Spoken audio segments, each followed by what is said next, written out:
Normally, you would not call this baseball weather, but this has been a rather typical day here in the month of April in the Midwest.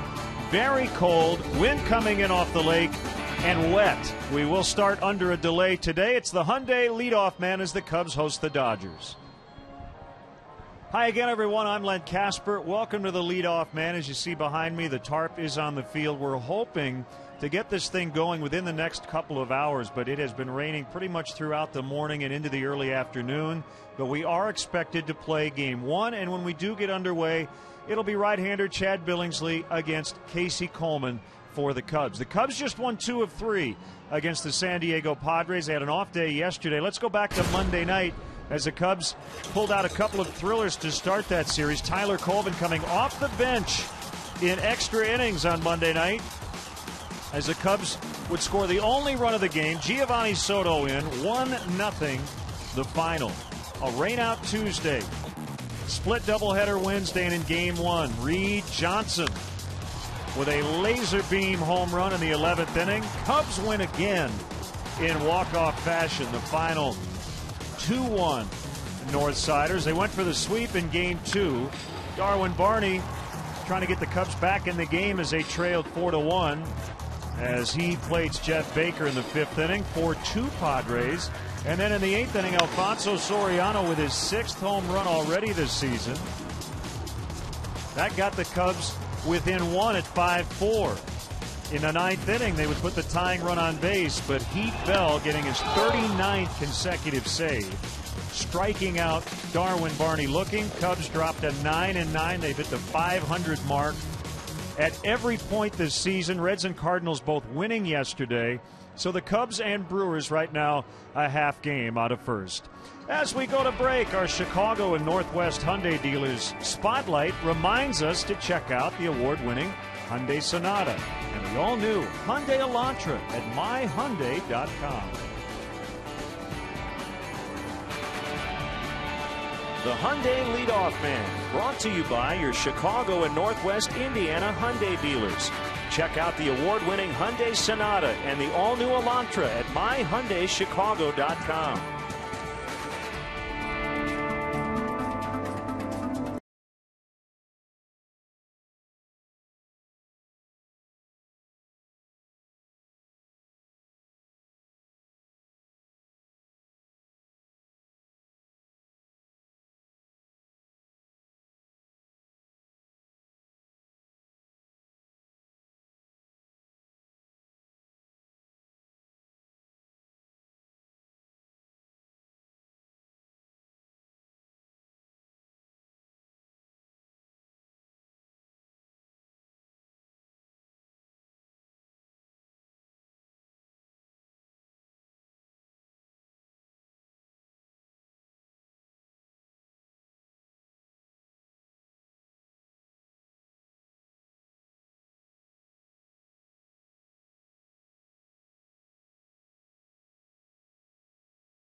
for more info. Now, Don Mattingly's Dodger starting lineup, they've won 4 of 5 after dropping their last 5 in a row.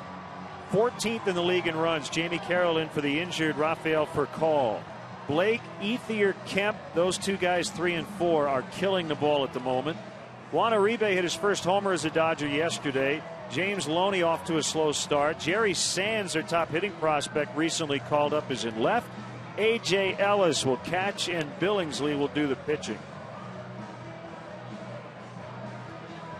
Take a look at the Cubs defense this afternoon. It'll be Soriano, Bird, and Fukudome once again across the outfield. Ramirez, Castro, Barney, and Pena third to first across the infield. Giovanni Soto will be behind the plate today for right-hander Casey Coleman. Should be a good day for Casey Coleman to pitch. Conditions obviously favoring the pitcher here today. He's very much a ground ball pitcher. He's going to need his defense, especially that infield defense, to make plays behind him today.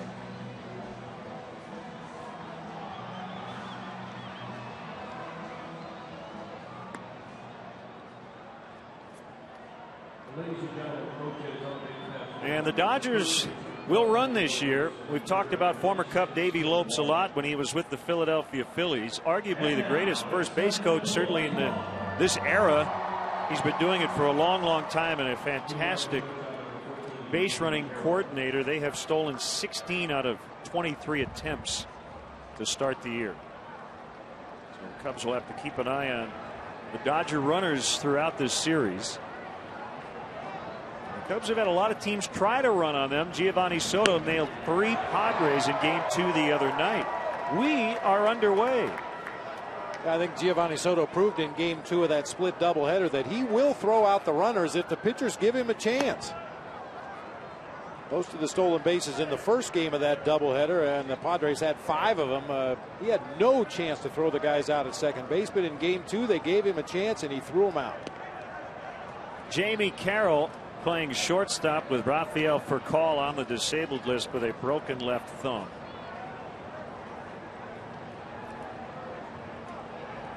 The official rain delay was 1 hour and 14 minutes. That's how much later we started than the scheduled beginning of the game, as Soto just can't navigate around all the paraphernalia in the on deck circle and make that play.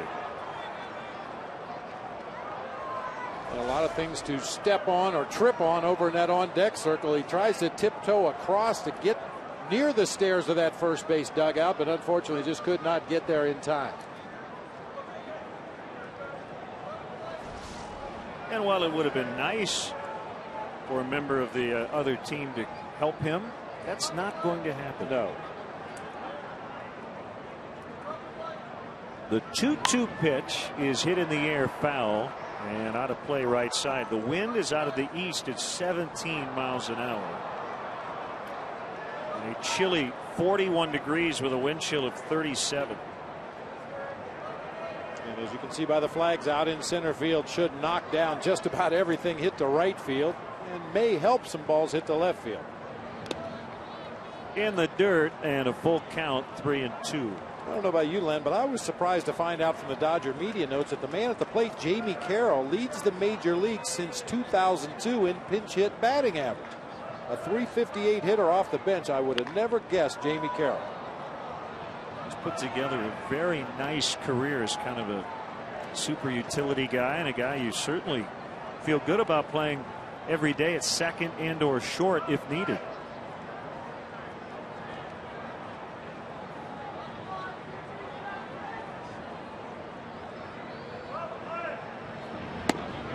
Outside, ball 4.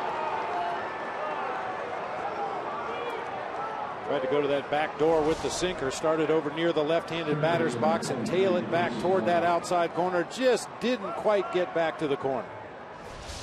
Boy, this is what we talked about earlier, Len. Obviously, Andre Ethier and Matt Kemp are the two guys in the 3-4 spots in this Dodger lineup that you have to watch out for.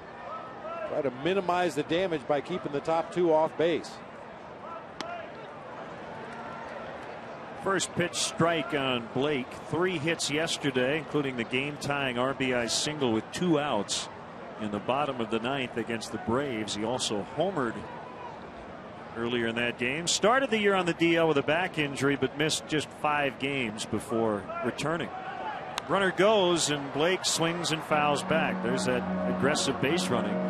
It's like this entire National League West is going to run and run and run some more. I think it's just a reflection in general of the change in baseball. The home run ball no longer a guarantee, even if you've got power hitters in the middle of your lineup. So a lot of teams, especially the ones we've seen in the National League West, choosing to be a lot more aggressive on the bases. By the way, Davey Lopes was a 2-time stolen base champ. Pena will get 1. Relay to first. Late. Blake just beat the throw by Castro. Now, we know that Casey Coleman is a tremendous athlete, and he will get there to cover the bag, but Pena took a little bit of extra time to get rid of that ball to second base, and the relay throw is not in time to get Casey Blake at first. That's where it helps as a defender to know the abilities of your pitcher on the mound. Certainly in bunt situations, in plays like that on balls hit to the right side of the infield, you know Casey Coleman can field his position, can cover that bag at first. Here's Andre Ethier, who has a major league season high 18-game hitting streak. Also a new career high. He's hitting .414 during the streak. And he swings over the top of a good changeup from Coleman.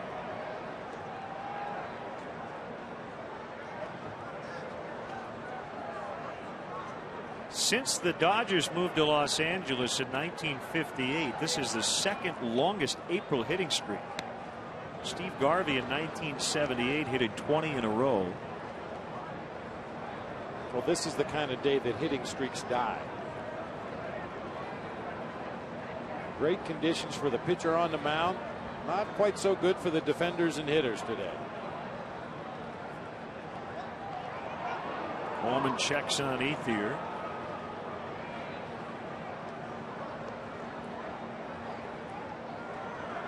Dodgers had to pack for 2 different cities, and really pack for 2 different cities on this trip. After this weekend, they'll head to South Florida, where it will not be 41 degrees. 41 Celsius. You just have to pack a bathing suit for Florida and a parka for Chicago.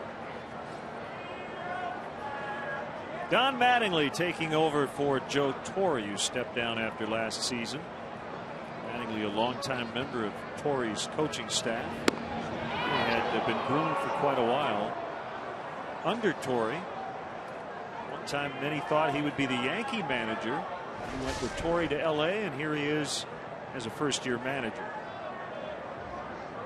Once again trying to work that sinker back to the inside corner. Didn't get there, but to his credit, he didn't leave it out over the plate. If you're going to miss with that inside sinker to a lefty, you want to miss in your favor, which means further in. If that ball strays out over the plate, that's a pitch that Andre Ethier can extend his hands and do some damage. Just able to get a piece of that pitch that was well off the outside corner. Good emergency swing.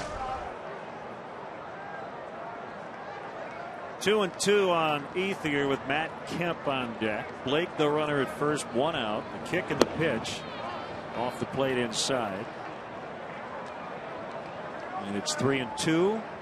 The way Ethier's going right now, they might send Blake, although you don't want to run into a double play with Matt Kemp on deck either.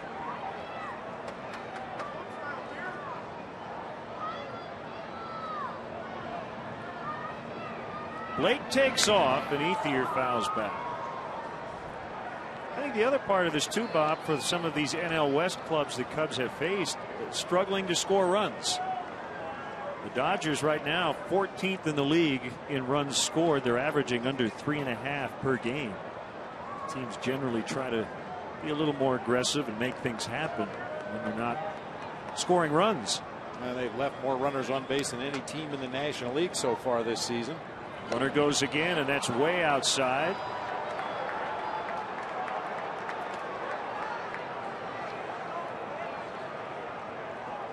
Well, Matt Kemp finished the Dodgers' last 2 series with game-ending home runs. Sunday against the Cardinals and yesterday against the Braves. This was Sunday in the 9th inning, 2-run homer to win it. And then yesterday he did it yet again. This time in the 12th inning. We're in the throwback uniforms. Another 2-run shot. I had to do a double take when I saw that highlight earlier this morning. I thought it was the Royals, and I didn't realize that Matt Kemp had been traded to the Royals, but they were just wearing their throwback jerseys from the Brooklyn Dodgers days. According to stats, he's the second player to hit a game-ending homer in back-to-back series finales. The other was Hall of Famer Robin Yount with Milwaukee in 1991. 1-0 pitch in on the hands and fouled off. First 2 pitches from Casey Coleman to Matt Kemp, both elevated as you get a look at the National League hits leaders. Top 3 in the league in play here today at Wrigley Field. Even though Casey Coleman is normally a sinker ball pitcher and tries to stay down, Matt Kemp is a real good low ball hitter. It's that age-old question: do you go away from your own strength as a pitcher based on the strengths and weaknesses of the hitter? The first 2 pitches of the sequence, we saw Casey Coleman try to go upstairs with 4-seam fastballs and then went right back to that bread and butter sinker. There's Mark Riggins, the Cubs' first-year pitching coach. Coleman gets his sign. Soto sliding off the plate, and he hit the corner. Called strike 3 to get Kemp. Now, hopefully that's the pitch that will get Casey Coleman locked in on that outside corner to the right-handed hitters. There's that comebacker. Just does nip the outside corner for a called strike 3. What a nice job by Giovanni Soto. I talk all the time about a catcher's ability to get around the ball so that as you're receiving it, you're always moving back toward the plate. Might have bought his pitcher a call right there. Juan Uribe hit his first homer as a Dodger yesterday. He's playing second. 2-time World Series champ with the White Sox in 2005 and the Giants last year. Takes a curveball for a strike.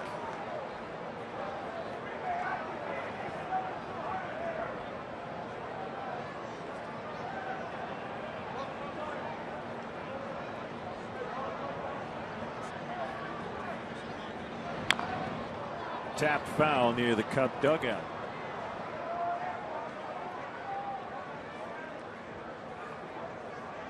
Uribe with a 5-game hitting streak of his own, hitting .421 with the home run you mentioned yesterday, Len, driven in 5 runs. He really has become an offensive force late in his career.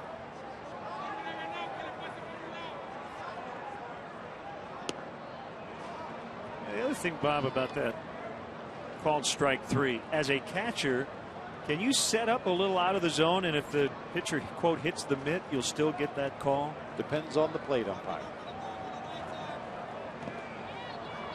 I mean, certainly the umpire is aware of your movements as a catcher. If you get too far off that outside corner, they know where you're at. They know where you are in relation to the plate and the corners of the plate. So you can try it. Atlanta Braves used to do it really well back in the mid to late 90s, working those corners. The catcher would sit up way off the plate and get a lot of calls from home plate umpires, but the umps have been directed to call the strike zone as it is written in the rule book rather than just because a guy can hit his spots.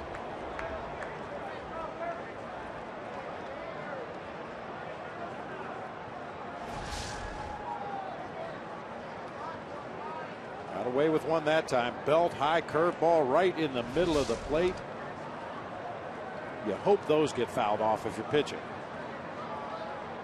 2-2 popped up, and the wind going to push that one way out of play.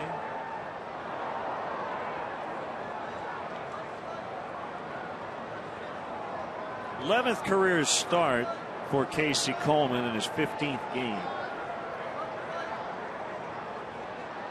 He's won 4 in a row dating back to mid-September of last season. Another 2-2 pitch. Couldn't get him to bite on the breaker. It's 3-2, and the runners will get a head start.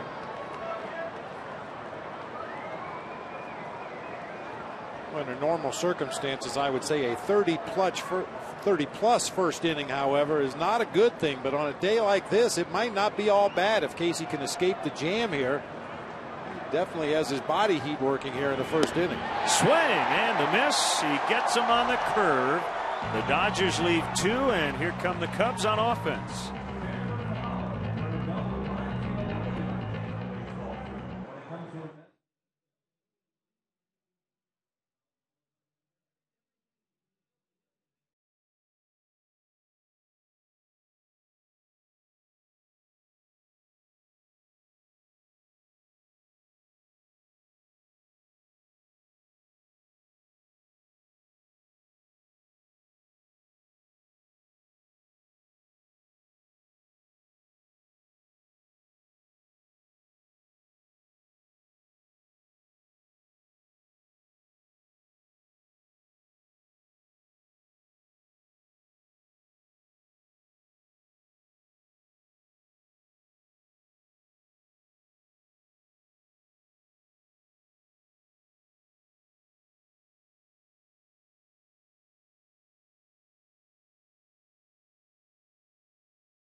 Official soft drink of MLB. 0 calories, maximum Pepsi taste. Fukudome is going to lead off. Barney batting second. Starlin Castro hitting third for the second consecutive game. Ramirez in the cleanup spot.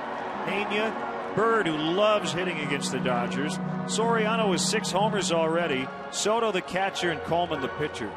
Take a quick look at the Dodgers defense. It'll be Jerry Sands in left, Matt Kemp in center. Not only off to a hot start offensively, a tremendous defensive center fielder. Andre Ethier over in right field. It'll be Casey Blake and Jamie Carroll on the left side of the infield. Juan Uribe and James Loney on the right side. A.J. Ellis will be doing the catching for right-hander Chad Billingsley. Mentioned coming off a strong outing against the Cardinals. He received a no decision in ultimately a Dodgers 2-1 victory. 8 innings of 3-hit shutout baseball, punched out 11 Cardinals in that game. 6'1", 240 pounds. He hails from Defiance, Ohio. 2009 All-Star. And he generally keeps the ball in the ballpark. See a couple of different fastballs from Billingsley. A 2-seamer that will sink and tail into the righties. A cutter that will go the opposite direction, as Fukudome gets caught looking at a 90-mile-an-hour heater at the bottom of the zone. Also throws a curveball, a changeup. He scrapped his slider completely in favor of that cut fastball. When you see that, what does that tell you about a hitter? I mean, he took one right down the middle. I'm thinking too much, or trying to guess along with the pitcher or the catcher. I mean, usually a 2-strike count is when a pitcher is going to go to one of his secondary pitches to try to lead you out of the strike zone, and a lot of hitters subconsciously react a little bit. Well, he's going to waste one in this situation, and then you end up taking that fastball right down the middle. Thinking too much.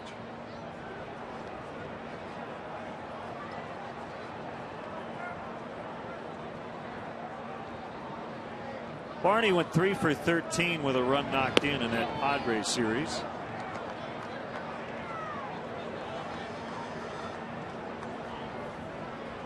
Three previous starts for Billingsley in this ballpark in the regular season.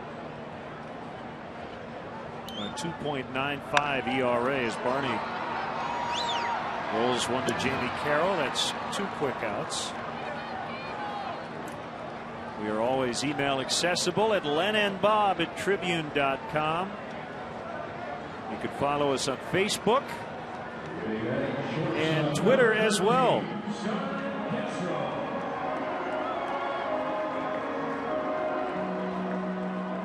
Here's Starlin Castro batting third for the second consecutive game.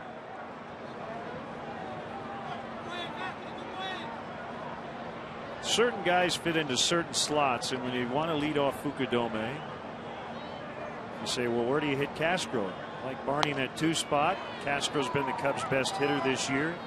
Marlon Byrd has gone 2 for his last 29, so you have Castro third and Byrd sixth.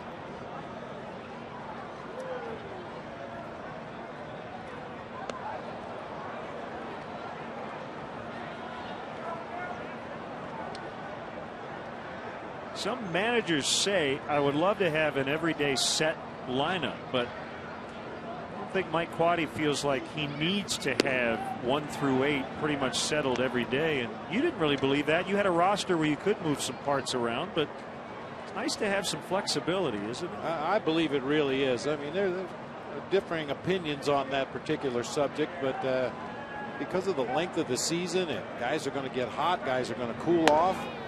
It just seems kind of silly to lock into an everyday lineup when, you know, like right now, Marlon Byrd, your normal number 3 hitter, has been struggling badly. You know, it'd be nice to show him the confidence to keep running him out there in that 3 hole. But if you feel it's adversely affecting your offense as a manager, you have to make changes. Castro draws the 2-out walk.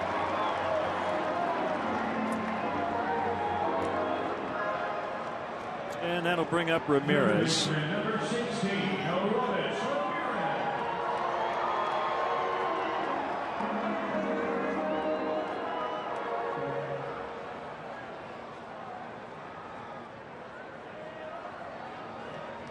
Eight walks. He's only struck out 4 times to start the year.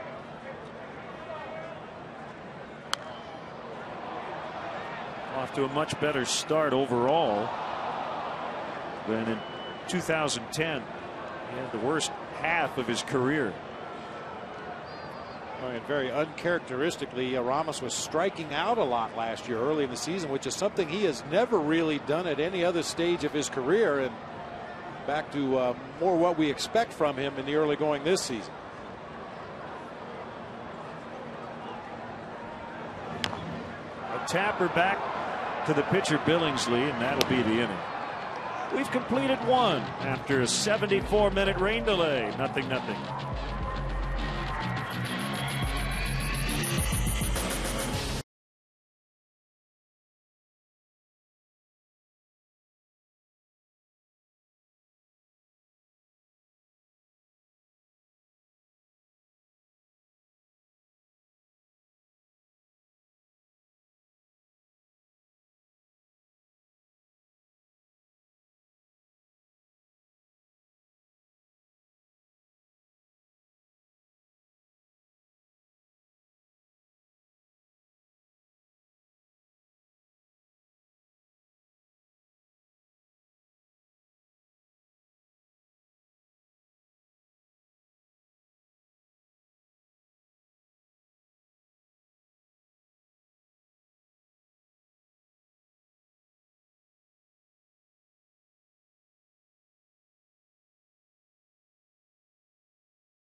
Along with Mike Quade, log on to WGNTV.com right now and click on the WGN Sports Game Zone banner to connect to all the up-to-the-minute stats and information while you're watching at home. Game Zone is sponsored by The Great Escape, pools, patio sets, play sets, hot tubs, and more. Dodger first baseman James Loney against Casey Coleman as we start the second. A 2-bouncer right to Darwin Barney. But the plans for the hot tub, Len, are going along swimmingly. We've had some drawings worked up. Hot tub, maybe some shrubbery around it. Or with us the other day, we're going to try to get a hot tub up here in the booth for these early April games.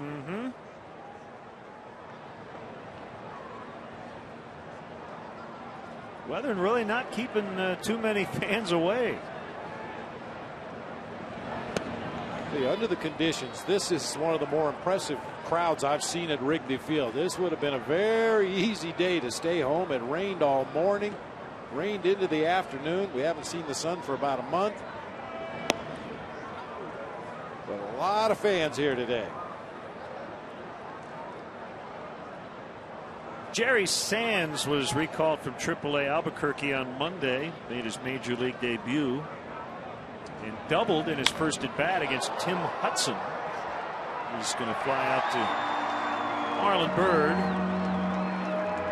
Don't miss the action as the Cubs host the Dodgers tomorrow here at Wrigley Field. Game time 12:05, but be sure to arrive early. The first 10,000 fans get a Cubs notebook, compliments of Constellation Energy. The Chicago Cubs green game is powered by Constellation Energy, energy provider to Wrigley Field. Visit Constellation.com to learn what you can save. Here's the catcher, A.J. Ellis. Well, Starlin Castro and Darwin Barney must work for Constellation because they've provided most of the energy here at Wrigley Field this season. Good point.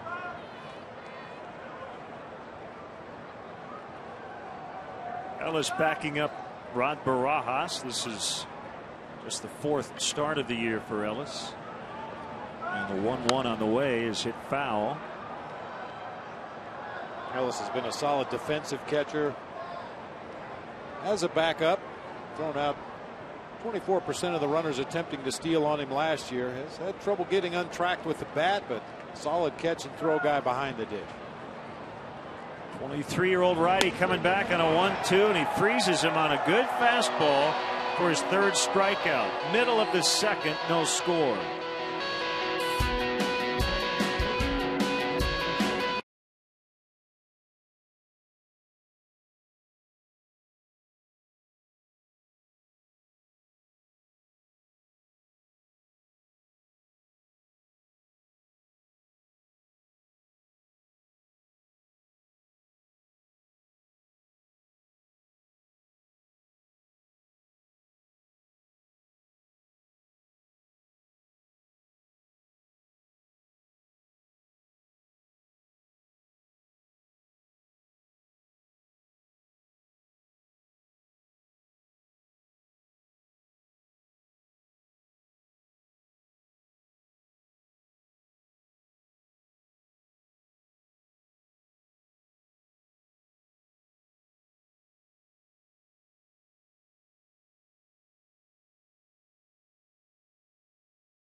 Guests for corporate gatherings, family reunions, and bachelor or bachelorette parties.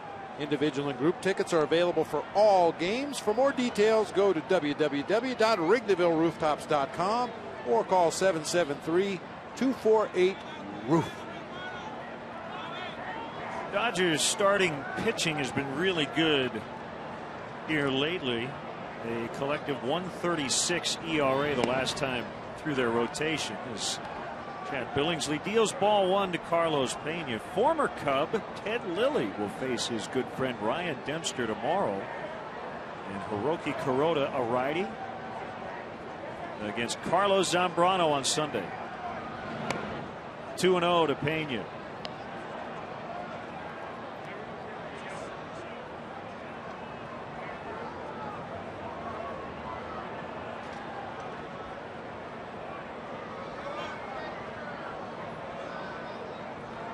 Billingsley theoretically not terribly affected by this weather, considering he's from Ohio. And Kemp one-hands it for the out. You mentioned Ted Lilly taking the ball tomorrow for the Dodgers. They also have lefty Clayton Kershaw in their rotations. However, no lefties in the bullpen for Don Mattingly. All right-handers, 7 of them.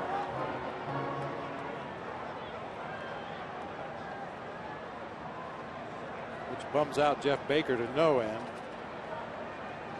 Yeah. Guy that figures to get most of his at-bats against left-handed pitching. You hate it when a team comes into town and does not have a lefty available out of the bullpen. One strike to Marlinburg, again 2 for 29 after a 9-game hitting streak. 1-1 to count. Everything else is later tonight around baseball, including I would say a pretty big series as early as it is. The Reds and the Cardinals, two teams who do not like one another.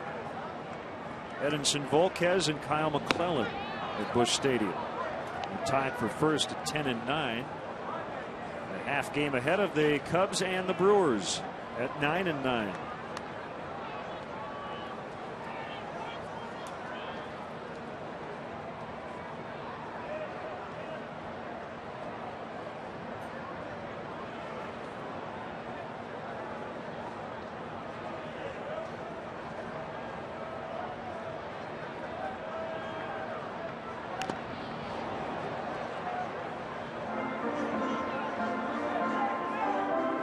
Obviously a lot of issues talking about the early season schedule this year, and I've said it many times in the past, that's a job I would not want to have, trying to accommodate 30 major league teams and get them the home dates they feel they need, get them on the road at times when they need to be out of town. But it just seems kind of odd that the Cubs open up with a lot of games against the National League West in Chicago. Teams in your own division that you're going to see 18 times a year, it would seem to make a lot more sense to play within your own division that first month back here in the Midwest, where the temperatures and precipitation can put a real damper on your season. Bullet to shortstop off the bat of Marlon Byrd. I think the biggest thing is that if you do have a rainout, you got to make it up as part of a day-nighter like we did the other day, or try to shoehorn in one game later, which is a huge pain for a lot of clubs just to come to a city for one day.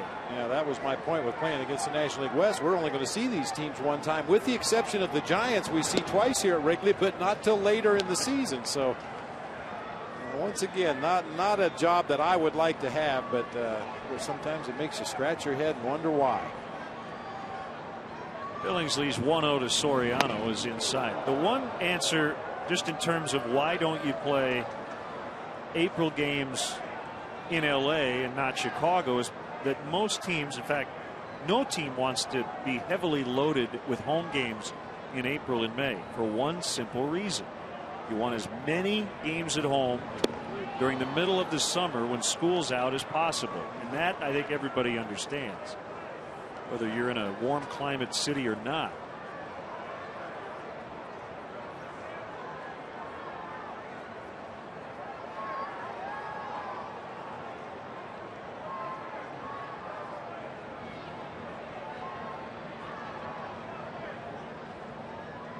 Two-one pitch. Now 2-2.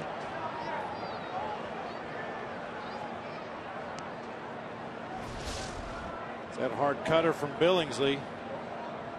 rotation on the ball tells you fastball when you see it out of his hand, but then that movement is not the movement that you normally see on a fastball. Pitch was up and it's bounced to Blake, who drops it but recovers in time to get Soriano. Off to the third, 0-0.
D'Agostino's Pizza now being served here at Wrigley Field.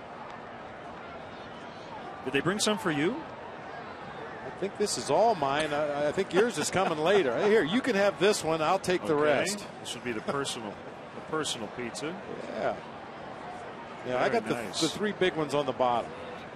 Yeah.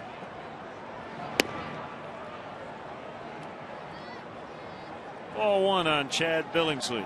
Yeah, the Cubs and Levy Restaurants have teamed up with D'Agostino's Pizza this summer. Made fresh daily. You can get cheese and pepperoni, cheese and sausage slices, or if you are a deep dish guy, they've got the personal size pan pizzas. Can't beat it. Oh, man. I have to take a little break here for a couple of innings. Thank you. Thank you, Scott. Oh, man, look at this. Woo-hoo. 3-1 now. Yeah, we've been tasting some of the delicacies of other ballparks around the majors, but you can't beat D'Agostino's Pizza at Wrigley Field. Two of my favorite things in the world. Just foul as Billingsley was bidding for extra bases. Oh, baby. That's like a work of art. Pepperoni. Oh, I got it all. Very nice. Here, my partner's a plain cheese guy. I'll take that one. Oh, okay. I guess I'm going to have this one. Yeah, I'm going to have the cheese. Thank you. Bounced up the middle and surrounded by Darwin Barney. Good stuff. Okay, you got to try it. Yeah, I've never had this before.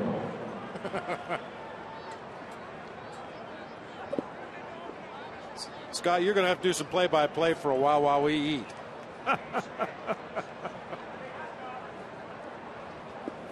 I'm in. I am in. Make sure you have some when you come out to Wrigley next time. Man, if you can't make it out to Wrigley to get some Zai, there's 4 locations throughout the Chicagoland area, including right down the street here, corner of Southport and Addison. You will love it, guaranteed.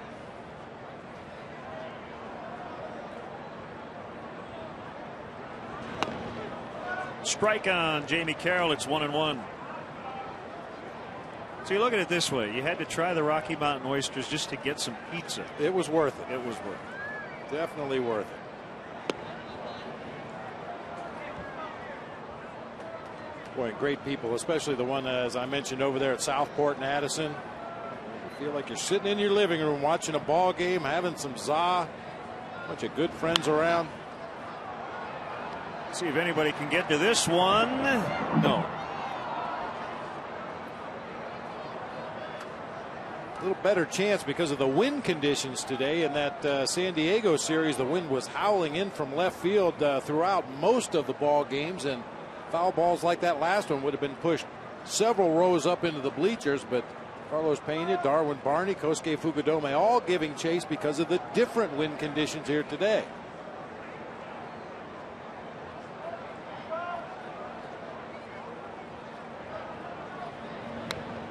Got an email from Anthony, big Cup fan. He said, save him a piece. He will be at the ballpark in June. Well, that's the thing about the pizza here at the ballpark. It's fresh daily, so we're not going to save anything for anybody. This is, you're going to eat it kill all. This 2-2. Carroll shoots that one down the right field line. Fukudome over to get it. Carroll on his way to second, and he's going to get in with a two-base hit. That is a first hit of the game.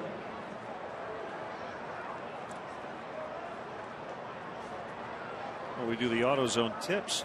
Did we tip Scott anything for bringing us the pizza? He took care of it, right? Yeah. Well, that's Jamie Carroll doing what he does best. Obviously not a power hitter, just kind of slashes the ball around the ballpark, this time down into the right field corner where Kosuke was able to cut it off. But Casey Blake goes deep to left, and it's foul. That wind pushing it foul. On a normal day, that's a two-run homer. Thank you, wind.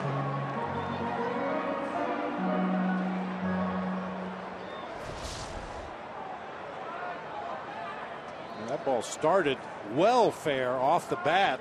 Looked like it was going to be a two-run home run, giving the Dodgers the lead, but just continued to hook further and further foul, and then the wind really got it at the very end, pushed it way into foul territory.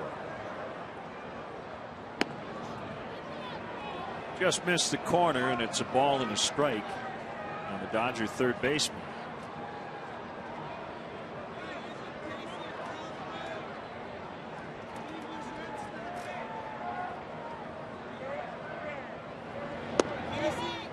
Missed on a curveball outside.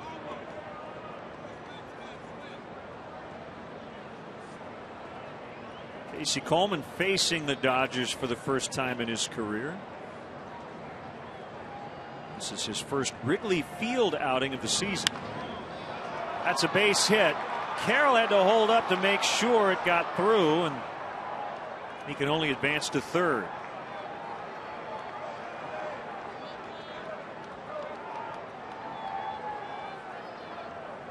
Casey Blake saying, if not for the wind. Tim Wallach, the third base coach for the Dodgers, you can see him working his way down the line. He's going to hold up Jamie Carroll the whole way. That ball got out to Soriano in a hurry. You may see the base coaches be a little more aggressive on balls that roll through the outfield for any distance because of the rain that we've had throughout the morning and early afternoon. Could be tough to find a handle on that ball after it rolls through the grass. Also, a little subtle thing, I don't think Starlin Castro will be given an Academy Award for that deke, but just by holding your glove up at all makes that runner hesitate. Absolutely.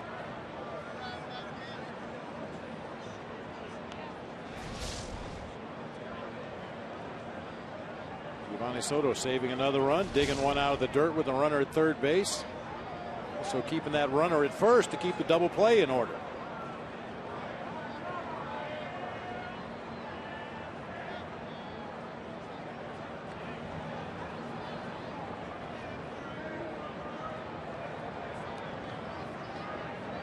There's Tim Wallach, longtime major leaguer with the Expos and the Dodgers. His son, Brett Wallach, a pitcher in the Cubs organization down in Daytona in the Florida State League this summer.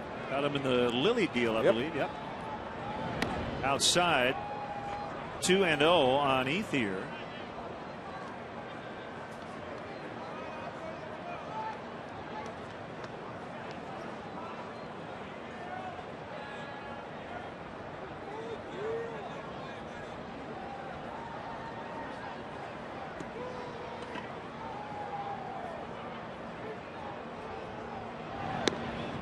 missed again, 3-0. Kemp on deck. As Coleman tries to navigate through some trouble here in the third inning. I don't think there's any question Andre Ethier has the green light to swing on this 3-0 count if it's a pitch to his liking. And he did find one, and he gives the Dodgers the lead on a 3-0 pitch. Extends his hitting streak to 19 games. And it's 1-0 Los Angeles. Now, if you're in the midst of an 18-game hitting streak, you're going to get the green light in any count. And Ethier goes down and drives that ball back up the middle of the field. That was a sinker, probably off the outside corner away, but able to muscle it out there to Marlon Byrd for the first run of the game. That'll bring Mark Riggins out to the mound as Matt Kemp ready to dig in. And Cub fans, make sure you check out our WGN Baseball blog on WGNTV.com. I have a post on today's weather and how you beat the Dodgers.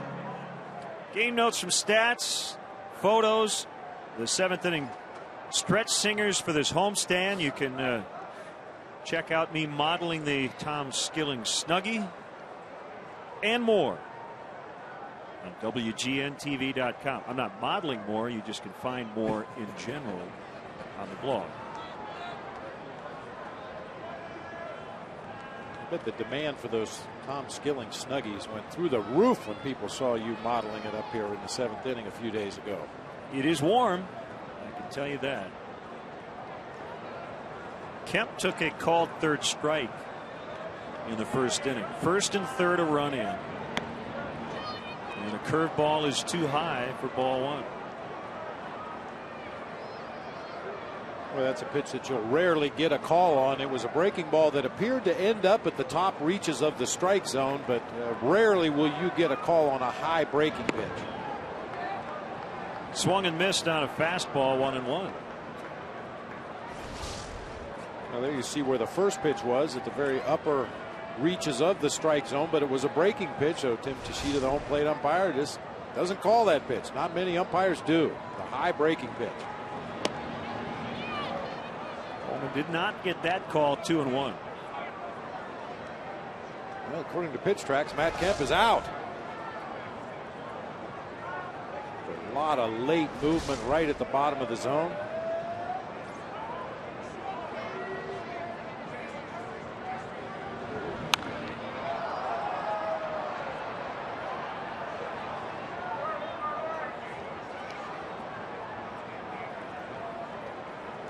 Well, with the conditions and I would say the recent history between these two clubs, we should not expect a ton of run scoring in this series.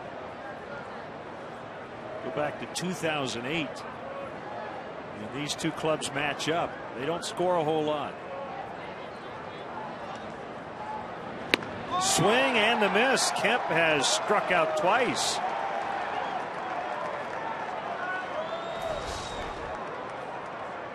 Twice with runners on base. That's not a formula that you want to work on throughout the entire series, but so far Casey Coleman has managed to come up with the big pitches to the big hitter in the Dodgers lineup. Still at the corners, Blake at third, Ethier at first, and Wanaribe takes ball one. Well, that's a pitch Casey Coleman really needs. That sinker down around the knees with some movement.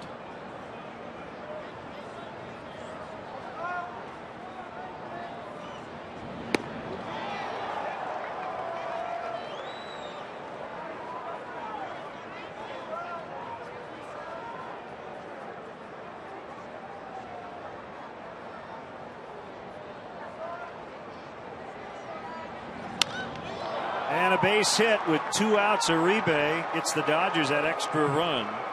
His 9th RBI of the year. 2-0.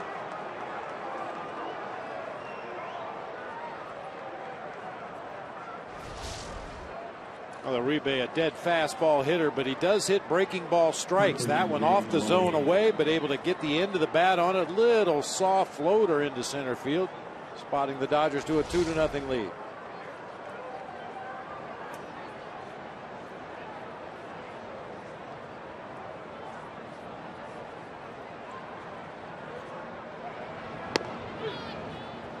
Fastball in there against James Loney, who's 0 for 1.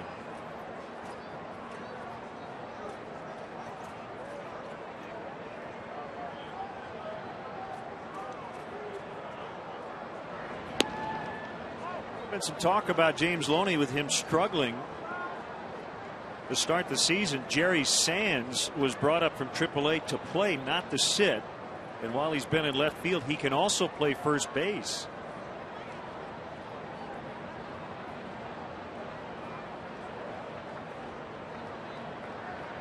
Loney at 169. Sands again brought up just a few days ago, off to a slow start.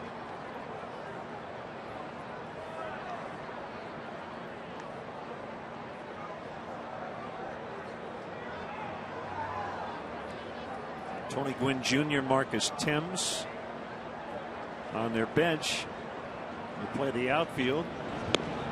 Jay Gibbons on the DL.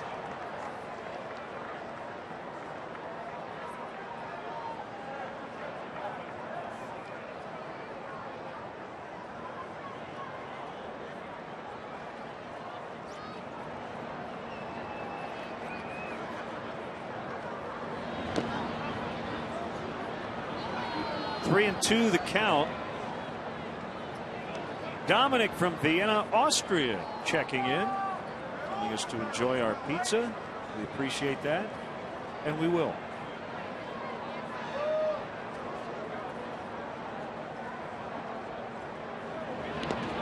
And there's ball 4. We want our viewers to know, and Cub fans to know, that we're doing this for you.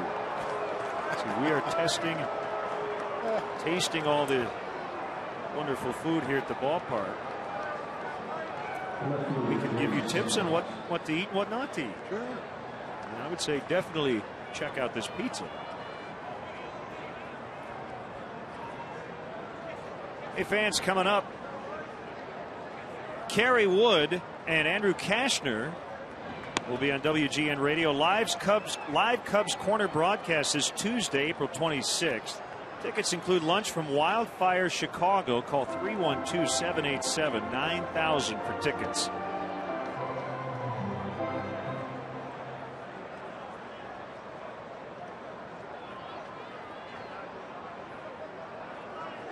A couple of Texas fireballers. Andrew Kashner just starting to play catch. He and Randy Wells rehabbing from arm injuries. 2-0 count now on Jerry Sands as Casey Coleman is in some trouble here. Bases loaded, 2 runs already in.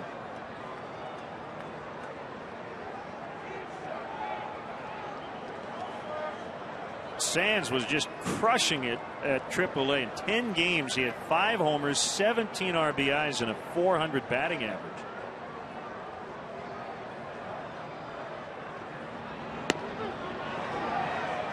Two and one. Gutsy pitch there by Casey Coleman. He's nibbled all around the edges of the strike zone, but in a 2-0 count with the bases loaded, he goes to the curveball and drops it right in the middle of the zone. Almost hit him that time. 3 and 1. And this is where the guessing game can get you in a lot of trouble or get you a good pitch to hit. Sands saw a breaking pitch on the 2-0 count.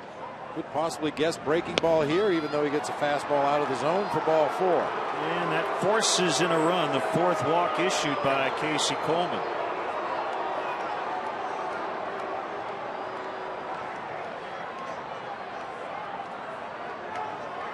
I don't think Casey will make any excuses for not throwing strikes. However, there have been a few pitches in this inning that we have shown that could have been called strikes.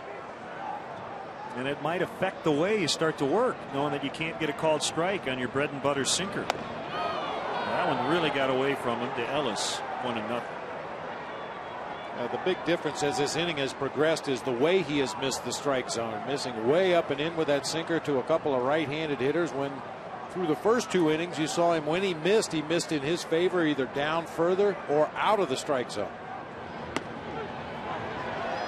Just caught the inside edge on a curve. It's 1-1. And pitchers will, they'll talk about the conditions today. Obviously, much better to pitch than to hit on a day like this. But Occasionally you have trouble with your grip. The ball is cold, it gets slick because of the weather and the wind. Sometimes you just can't seem to find a good grip on that baseball to get it to go where you want to. He has hit the outer or inner edge of that strike zone with curveballs the last 2 pitches. Comes with another curve that was out of the zone, and Ellis in protect mode taps it foul. Jeff Stevens up in the bullpen. Coleman with over 40 pitches this inning. Not sure how he got a bat on that pitch, but he did.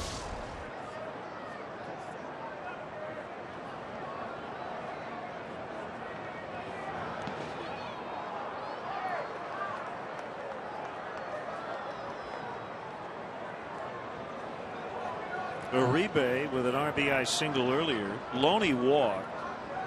And then Sands took a free pass to drive in a run.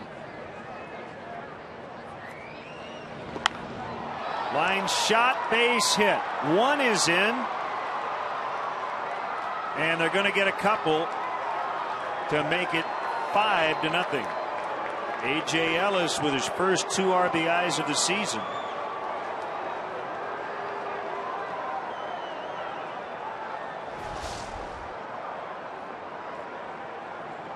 We talked about the Dodgers and their inability to score runs, the fact that they led the National League in runners left on base. They're taking it out on Casey Coleman here in this inning.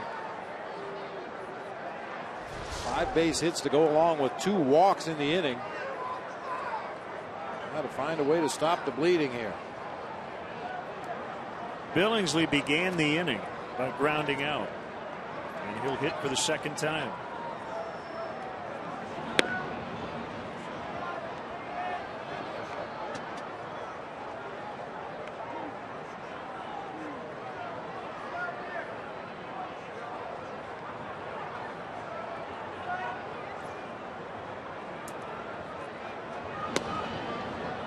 Two and 0.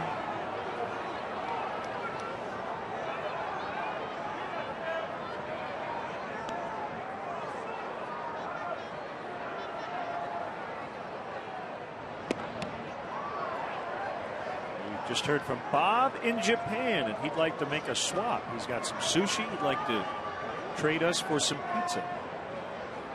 Trade him your pizza for some sushi. Watching us on the Armed Forces Network. I'll give Bob a call when I need some bait.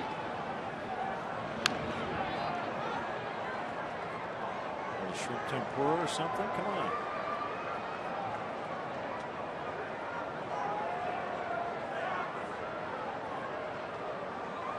There's Ted Lilly on the right, tomorrow's Dodgers starter.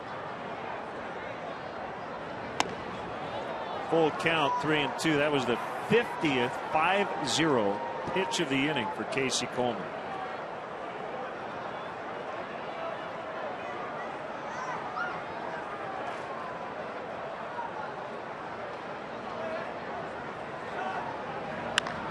Base hit left field. That'll probably be it for Coleman as Sands scores, and here comes Mike Quade.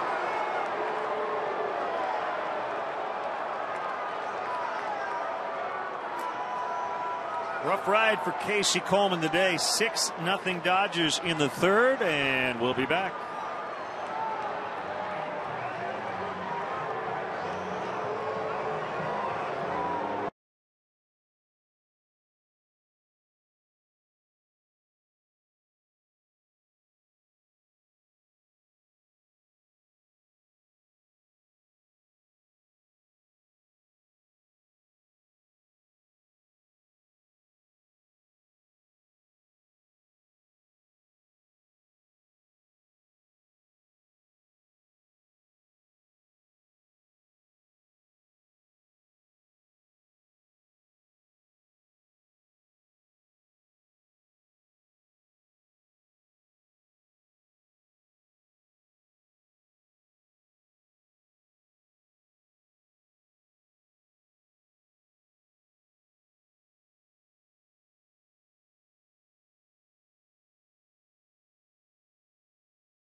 Millions and now Powerball from the Illinois Lottery. Tonight's Mega Millions jackpot is $19 million, while Saturday's Powerball jackpot, $72 million.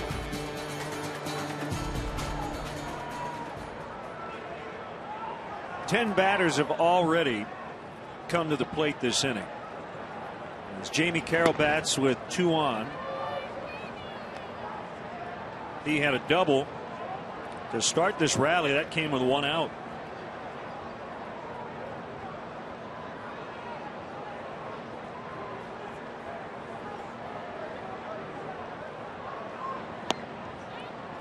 Two and 0.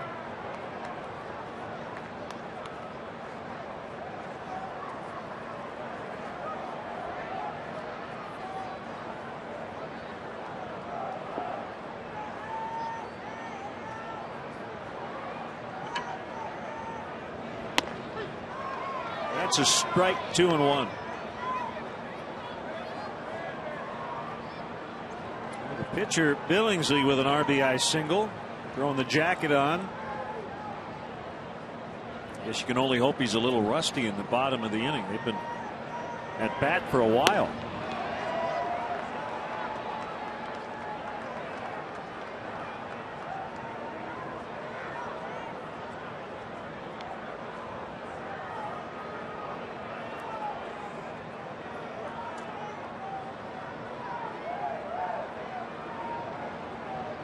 Two. Here it is. Outside. Full count 3-2. We got an email from Mark in Portland, Oregon. He wants to know if we can email him a slice of pizza. Yeah, we'll fax it to you. That would have to be thin crust. Real thin crust.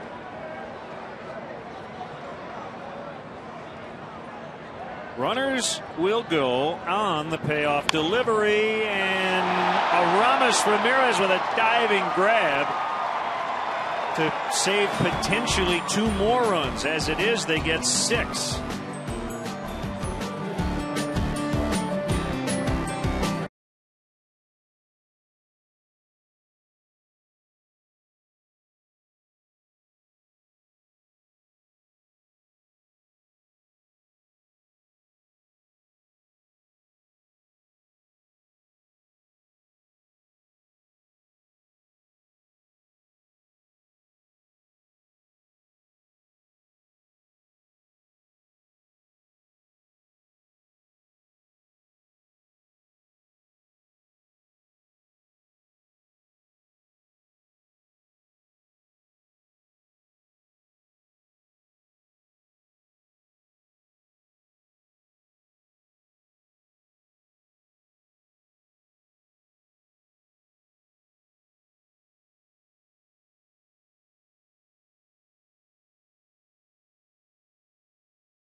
Now working with a comfortable 6-0 lead as we get into the bottom of the 3rd.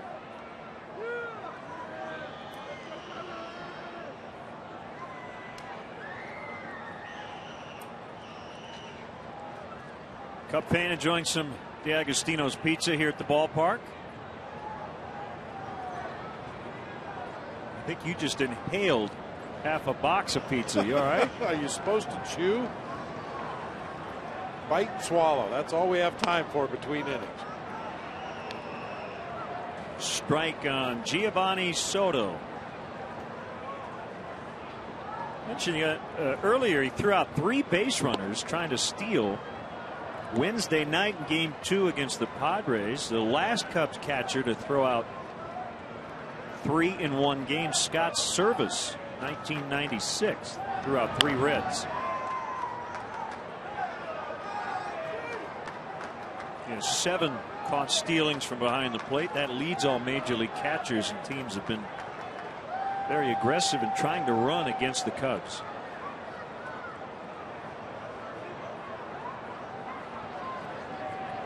Billingsley with a 1-2. That's in the dirt outside. 2 balls, 2 strikes.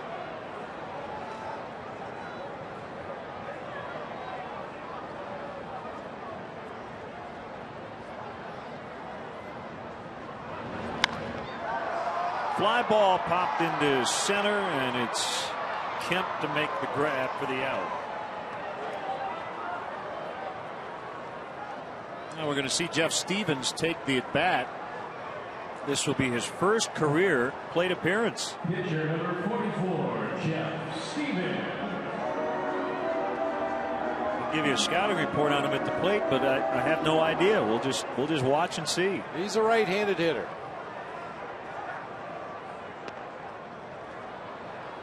Likes to try to work a count.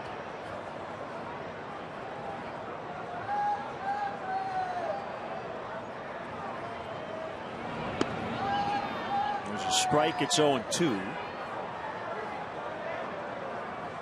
There's number 4. That's in honor of the late Duke Snider, Hall of Fame center fielder who passed away this spring. As Billingsley makes quick work of Stevens for his second strikeout. Duke Snider hit 407 career home runs, appeared in 6 World Series, and a part of 2 World Series champions. Longtime Brooklyn and LA Dodger, passed away at age 84. Throughout his playing days, that was the golden era of the center field. Willie Mays, Mickey Mantle, and Duke Snider playing center field for the 3 New York teams back in the day.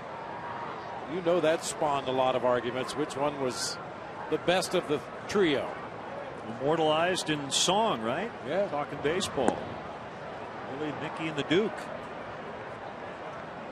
He was a Dodger from 1947 to 62. He was a New York Met in 63, and he finished his career as a Giant in San Francisco in 1964.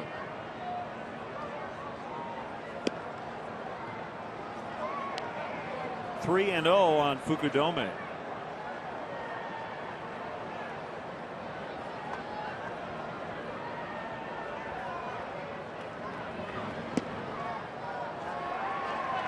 Kosuke draws the Cubs' second walk. Watch the Cubs take on the Rockies this Monday at 7:05 here at Wrigley. Be sure to arrive early. The first 10,000 adults 21 and older will receive a Cubs washed cap. Compliments of Bud Light. For more information and to purchase tickets, visit Cubs.com. 10,000 personally washed hats. Bob Brenly is still in the process of finishing the laundry. For every day game, I go over to Lake Michigan with a box full of those caps and bang them on the rocks. Get them all ready for the fans.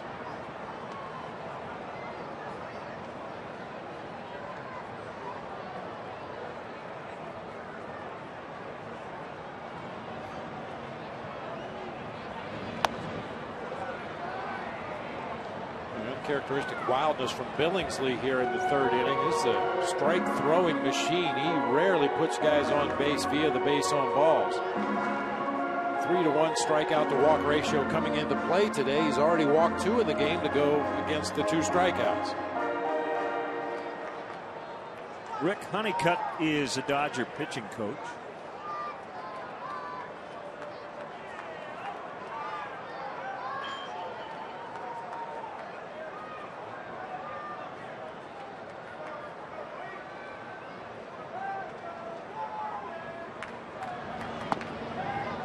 Three balls, no strikes.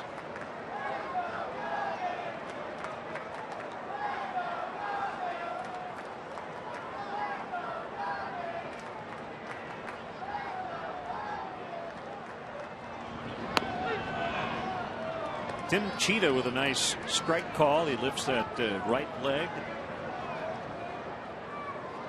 Does a little bit of a dance move back there.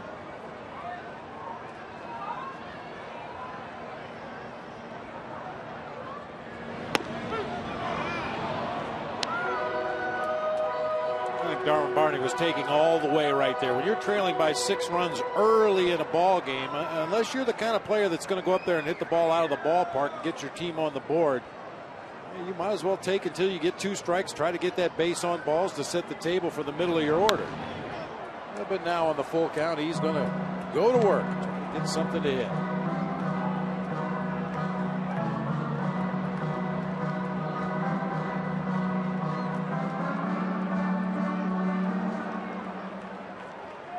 Castro on deck.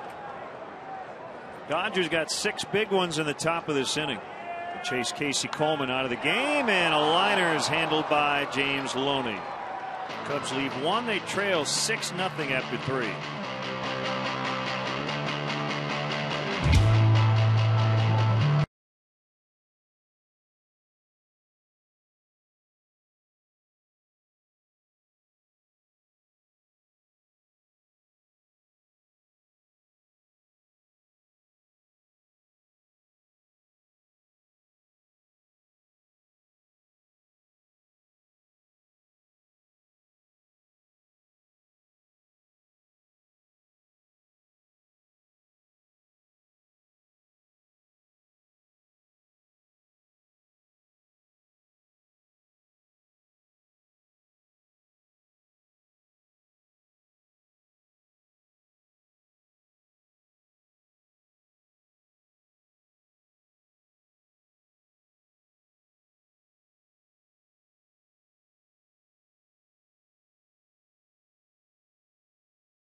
We had a 74-minute rain delay before the first pitch. Dodgers knocked Casey Coleman out in the 3rd inning with 6 runs. And a 1-0 count on Casey Blake. Gosh, I don't know if you would be flattered to know this or not. Casey Blake receiving an honor today, so to speak, by the Wall Street Journal. The headline says the most perfectly ordinary hitter. Reading from the article today, they set out to identify the most mediocre hitter in the major leagues. Last year they identified the most average starting pitcher, Kyle Loesch of the Cardinals. So they looked at every hitter with at least 1,000 plate appearances since 2007. If you hit 300 in a season, you were eliminated. If you hit for the cycle, you were eliminated. If you're a catcher or middle infielder, you were eliminated because those are defensive minded positions. They weren't looking for, quote, subpar hitters, so they had a minimum requirement of a 700 career OPS. Darren Everson wrote the piece today, said this baseball version of stock screening left us with 4 candidates: Casey Blake, Ben Francisco, Chase Headley, and Kevin Kuzminoff, as Blake strikes out to start the 4th. Quote, because Francisco plays for the World Series favorites, the Phillies, and Headley and Kuzminoff have spent their whole careers in pitchers' parks. Blake, despite having a big game yesterday, earns our honor as baseball's most anonymous hitter. We're obviously just having a little fun, but you know, and I would assume that that's based sheerly on statistics. You know, other than the people that were eliminated, but baseball people will tell you Casey Blake's one of those guys. He plays bigger than his numbers show. Hits behind runners, advances runners from second to third, as Pena will flip on to Stevens for the out at first on Andre Ethier. And I think the point of this article is to say, for as many guys who are better offensively than Casey Blake, there are as many guys who are worse. So he is smack dab in the middle. Which is not a bad place to be. Right. It's not saying he's bad, it's saying he's average.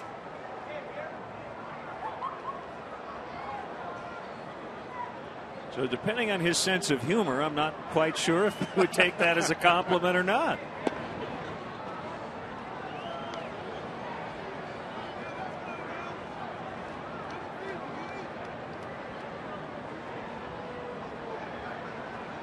See, I like stuff like that. It just kind of gets you to thinking a little bit.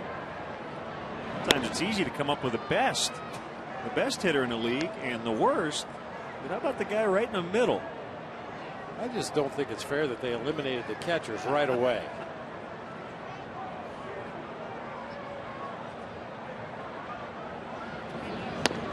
By the time you got done with all the qualifiers, there was probably only Casey Blake and those other 3 guys left.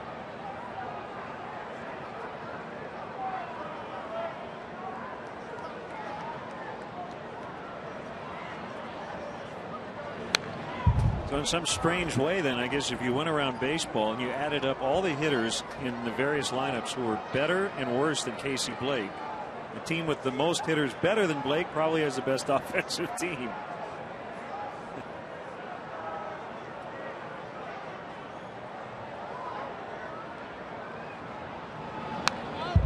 You know, it just kind of jumped into my brain. I don't think baseball would ever do this, but did you notice what the National Hockey League did for the All-Star game this year? They named the whole All-Star, like both teams, brought in like 50 guys, and then they had a draft. They had the team captains actually pick the rosters.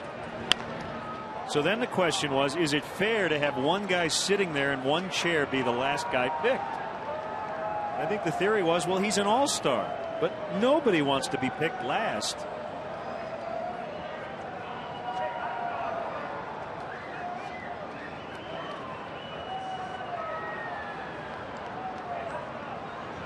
And I guess, and I don't remember who it was who was picked last, he got a car for being picked last. Well, I think it'd be best to be picked last. Kemp draws a walk, and that'll bring up a rebound. You'd rather be the last person picked on the All-Star team than the first person that wasn't picked. That's for the All-Star exactly team. right.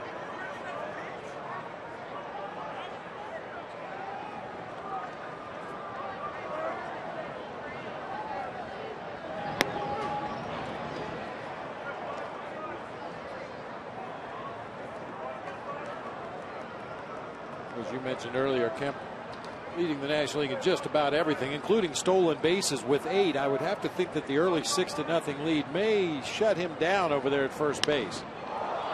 Fly to deep left, and Uribe has hit 2 homers in as many days, his first 2 of the year.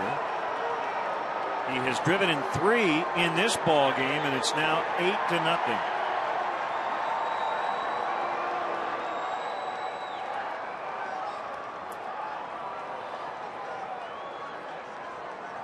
We said it earlier, with the conditions here today, you may have a chance to get one out to left field. Certainly going to be a lot tougher to hit one to right field, but Juan Uribe It's a breaking ball just below the knees. He's a good low ball hitter and golfed it out of here to left field. He thinks he got every bit of it.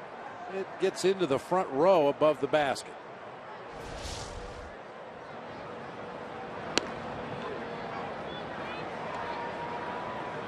Stevens got the first two guys, but then walked Kemp, and Uribe took him deep.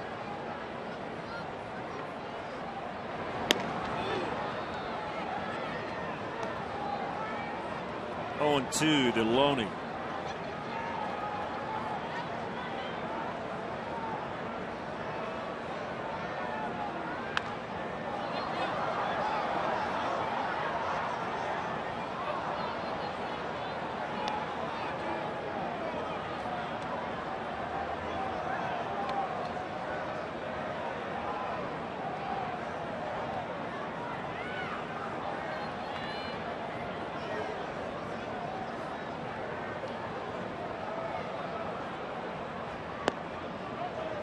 One and two.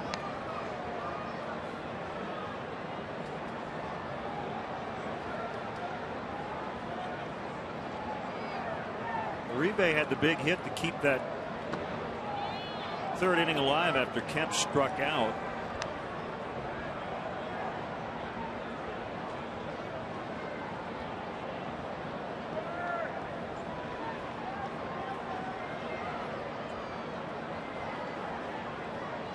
Two balls, 2 strikes to Loney. We'll do it again. Now that was a big base hit back in that third inning. It was 1-0. He made it 2-0. And there would be 1, 2, 3, 4 more batters to not make an out. And also the fact that Uribe in that third inning went way out of the strike zone to hit that breaking ball off the end of the bat into center field. And Loney will be tagged out to end the inning. It's now 8-zip Dodgers.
As the Cubs try to get back into this ball game. Juan Uribe with a 2-run homer in the top of this inning, making it 8-0.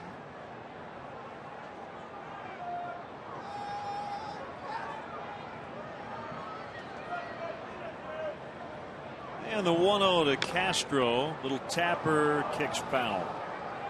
Right-handed batter's box.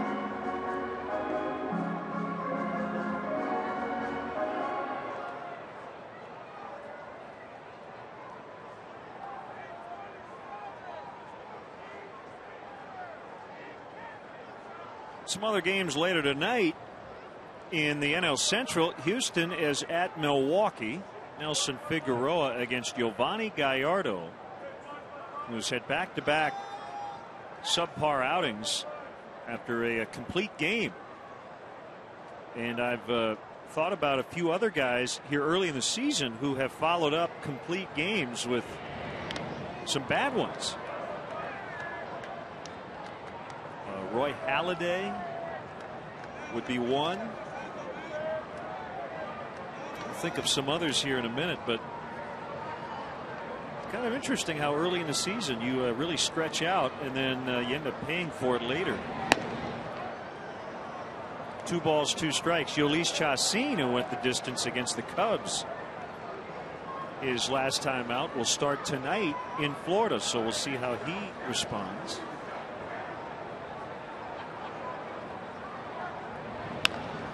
Castro hits a bouncer to Blake.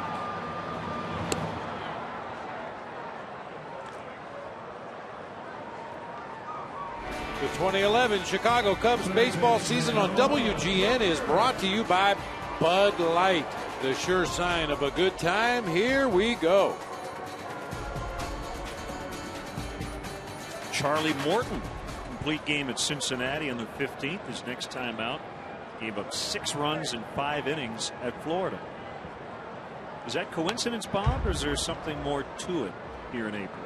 It's hard to say. I think it's a very subjective thing, but you have to believe that early in the season, we're not that far removed from spring training where guys were stretched out to get to 5, maybe 6 innings of work, and then suddenly you find yourself a week or 2 later going 9 innings and throwing upwards to 120, 125 pitches. I think physically it does take a toll in the early going.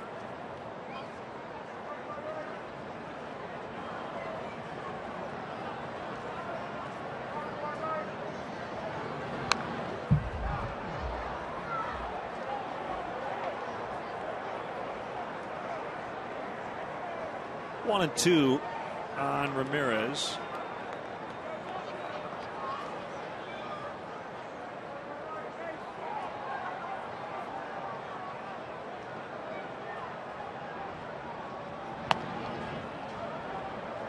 High and away, 2 and 2. I mean, based on the small sample size that we've given you up to this point, it would almost seem to make sense if a guy does throw a complete game early, as Ramirez ropes a breaking ball into left field for a base hit. Maybe give the guy an extra day his next time through the rotation, based, like I said, just on the small sample size we've seen this year. That's the Cubs' first hit. First baseman Carlos Pena.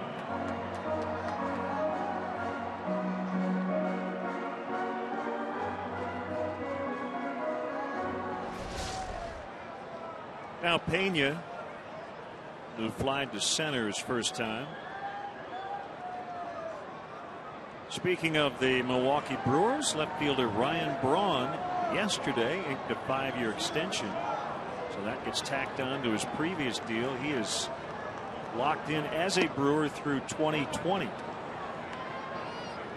Mutual option for the following season. A 7-year, $45 million extension in 2008. Many people thought that he didn't get enough. Well, I think this time he did. 5 years, 105. Now tip into the glove. So, Bob, they've locked up Weeks and Braun, and there's one guy still sitting out there, and it leads you to believe he won't be a Brewer next year, and that's Prince Fielder. The 280-pound elephant in the room. Yeah, it's going to be interesting to see with Albert Pujols in St. Louis and Prince Fielder in Milwaukee, both potential free agents after this season. Ryan Braun contract will look like tip money.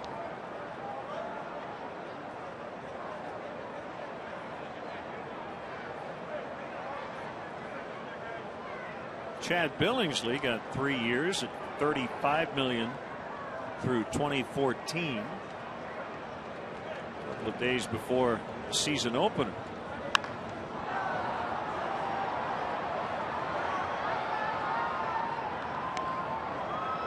I'll tell you one thing. This is just my own personal opinion, Len. I've never really had a problem with a player getting as much money as he can from an organization.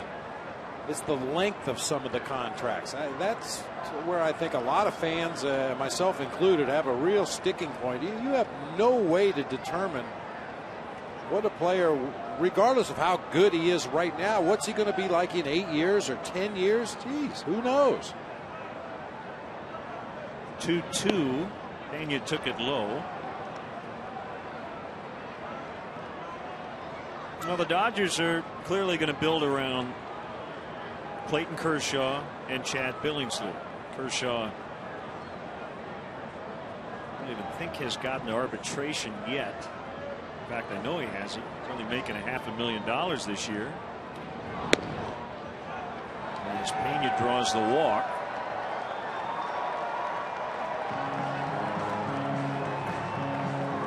Cub fans support Ron Santos' fight for a cure. Join us at Wrigley Field for a special night when the Juvenile Diabetes Research Foundation honors the Ricketts family on Thursday, May 19th. The special dinner includes a ballpark tour, a chance to play catch, and hit in the batting cages. All proceeds benefit JDRF. For information, go to jdrfillinois.org.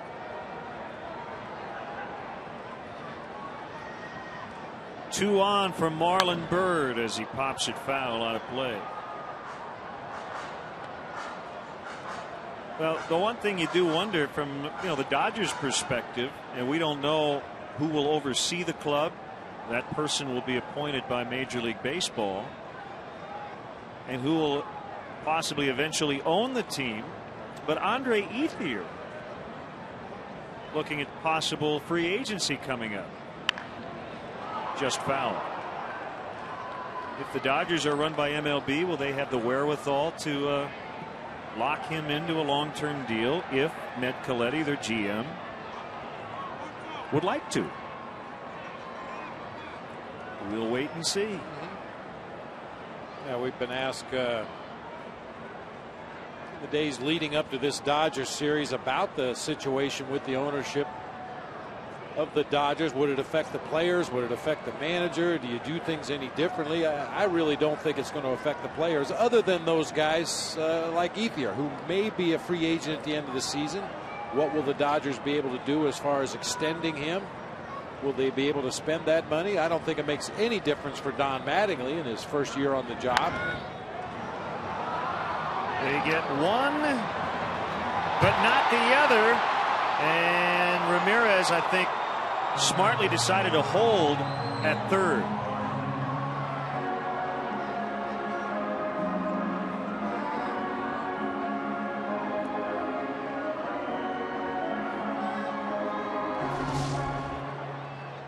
Hard hit ball to first base. Loney got rid of it in good shape to Jamie Carroll at second, but Carroll's throw back to a moving target.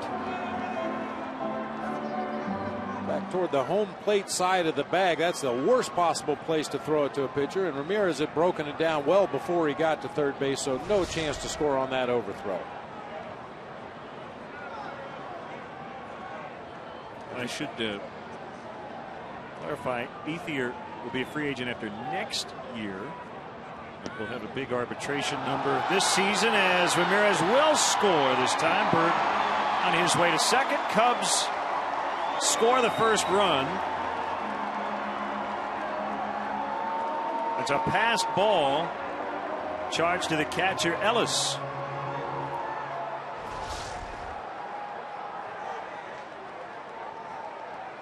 It was just slow getting down to that fastball. It was not in the dirt. Ellis reached across to make the backhanded play just above the dirt behind home plate and just didn't make the play.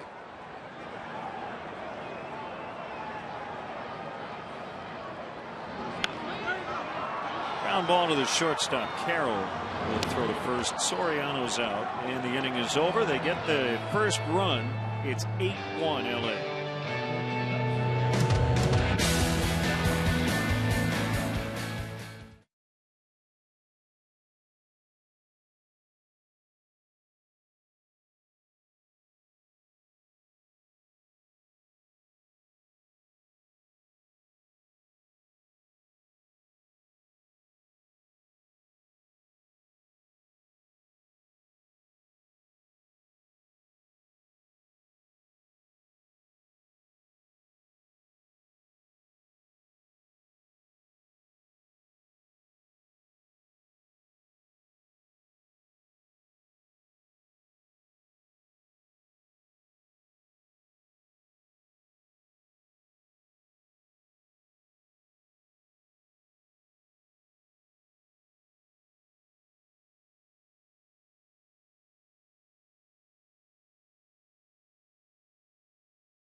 $5 footlongs from Subway. Just be the 500th texter to text Subway to 97999.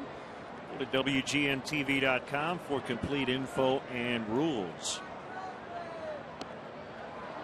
Big swing and a miss by Jerry Sands. He drew a bases loaded walk to force in a run in the third inning. Thomas Ramirez scoring on a passed ball. He has the only Cub hit to this point.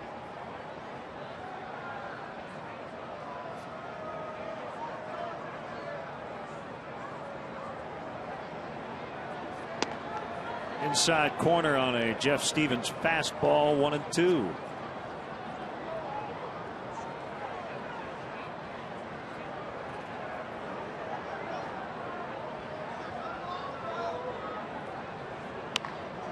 Golfed high in the air to shallow left.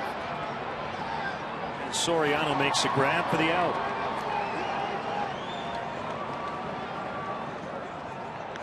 A lot of baseball left to play here today. It's not an easy task for the Cubs, but vitally important that Jeff Stevens and others in that bullpen continue to put up zeros and give their offense a chance to get back into this game.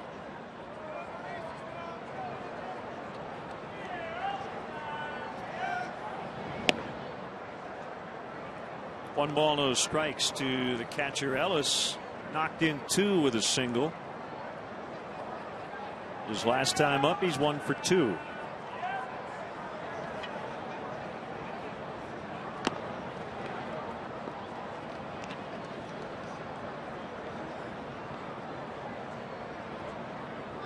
This is where Jeff Stevens should put up a zero, facing the 7, 8, 9 hitters in this Dodger lineup. We say it all the time. Anybody with the bat in their hands is dangerous, but Sands recently up from the minor leagues. Ellis a backup catcher, and then the pitcher spot. This is an inning you should put up a quick zero. Ellis will get a new bat.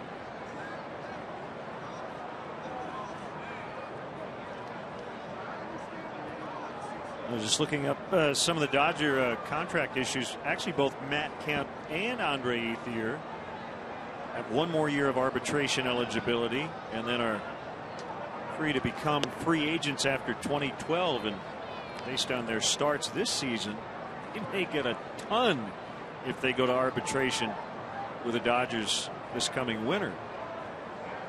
And this is really the winter where you have to make those big decisions. Are these guys players we want to hand a 4 or 5 year contract? Don't even go to arbitration and maybe backload a long-term deal. I guess at this point we're not quite sure who will make the ultimate call on that beyond Ned Colletti, the GM. Ellis draws the walk. Let's step aside and see what's coming up on WGN. Next up, pitcher Chad Billingsley.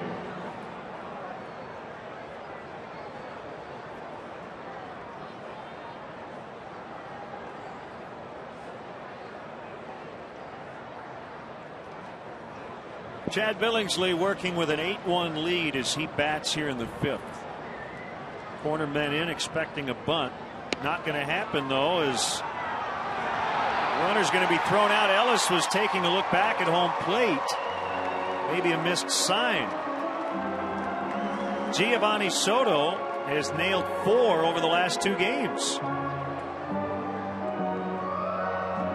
You have to believe somebody missed something right there. They weren't even holding the runner on first base. Ellis does not run particularly well. Wasn't a great throw by Giovanni Soto, but a nice tag by Darwin Barney to get the second out of the inning at second base.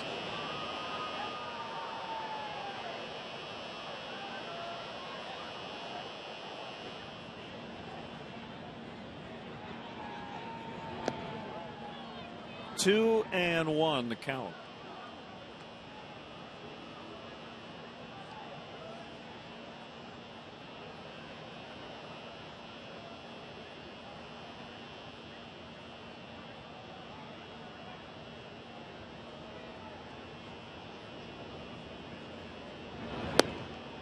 Now it's 3 and 1.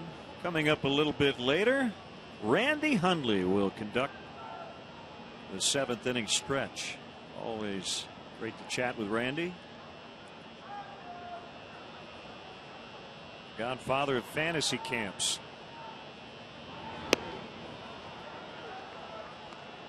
And the Iron Man behind the plate. He never sat out mid to late 60s with the Cubs.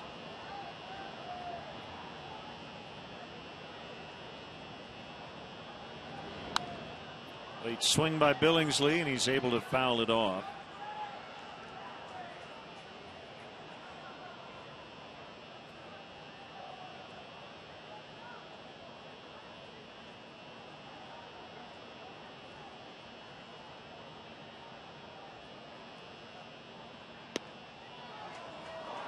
Ball 4 on a close one. Stevens has now walked 3.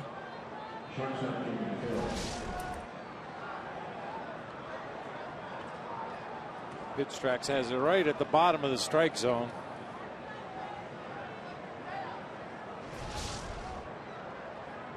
Stevens sure hasn't made it easy. I said this should be as close to a breather inning as you get in the ball game today against the Dodgers. He walked the 8-hitter. Fortunately, Giovanni Soto threw him out at second base and walked the opposing pitcher to roll the lineup over to the top where the hitters are.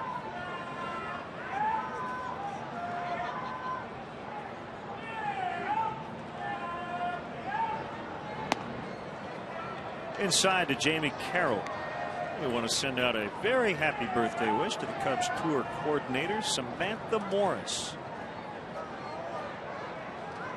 A tour group on the field earlier today. They were all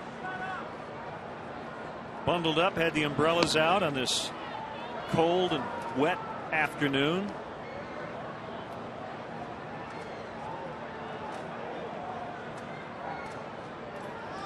The rain didn't seem to dampen their spirits at all. The opportunity to see the reaches of Wrigley Field, actually get to walk down on the field before the ball game.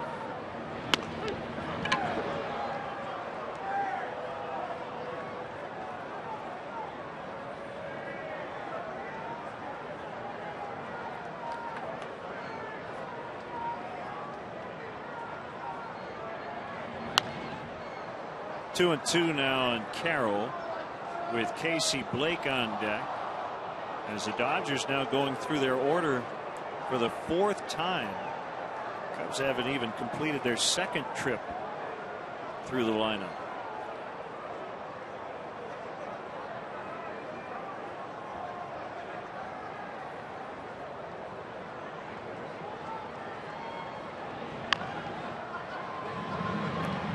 Ramirez comes in, and that is it. We head to the bottom of the 5th. All Dodgers here in Game 1.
schedule.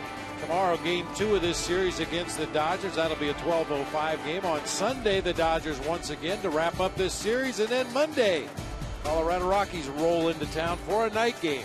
That's the Cubs' upcoming schedule, brought to you by Lincoln.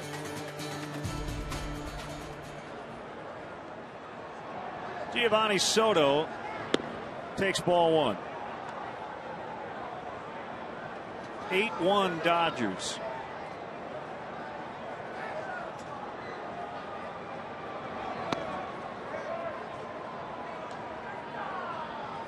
Now, the commissioner, Bud Selig, was quoted on several different topics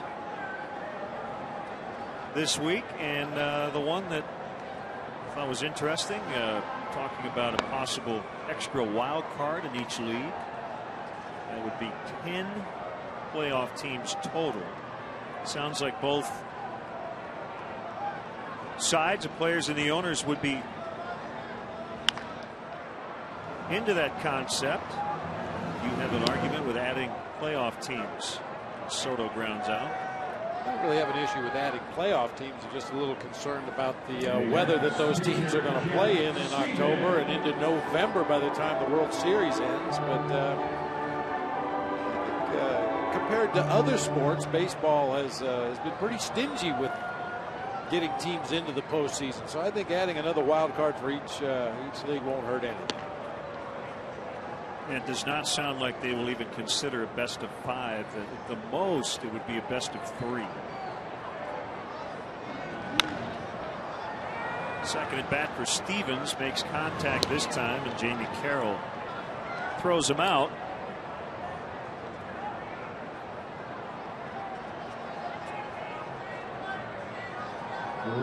So the new format would have the 2 wild card teams play one another in the first round, and then play a division winner. I would assume the team with the best record in the league in the second round.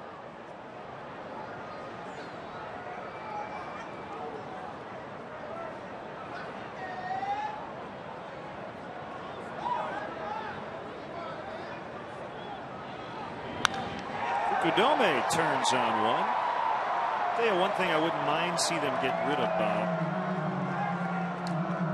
As it currently stands, 2 teams in the same division cannot match up in the first round division series. I think that sometimes can be unfair based on records. I just think the team with the best record in the league should play the team in the playoffs in that league should play the team right now, the wild card, with the worst record.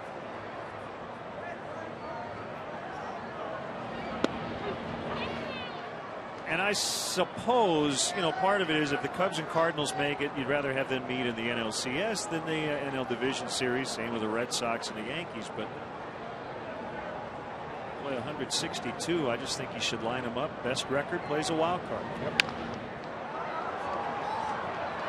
And an error on Jamie Carroll. Inning continues.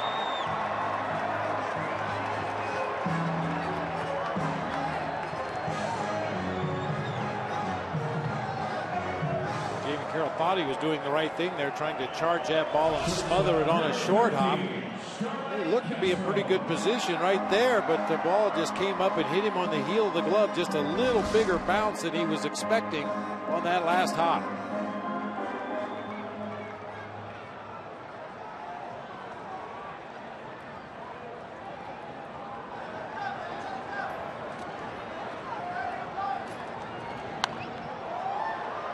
Back by Castro.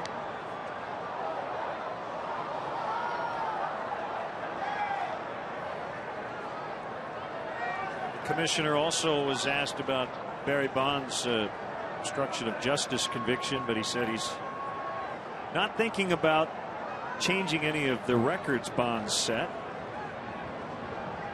Most home runs in a career 762, and the single season record at 73.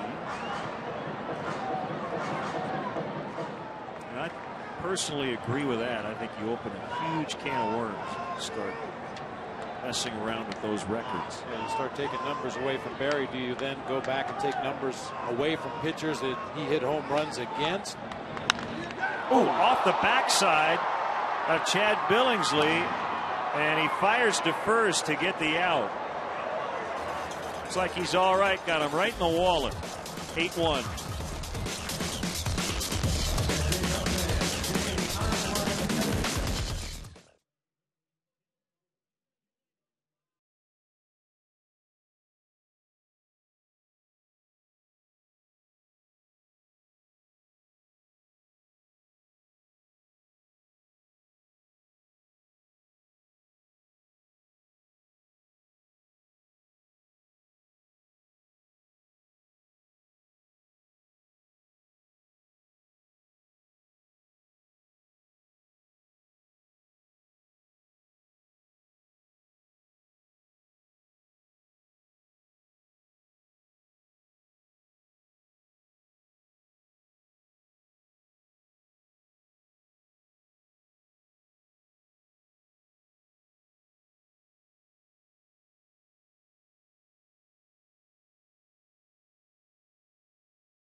Game.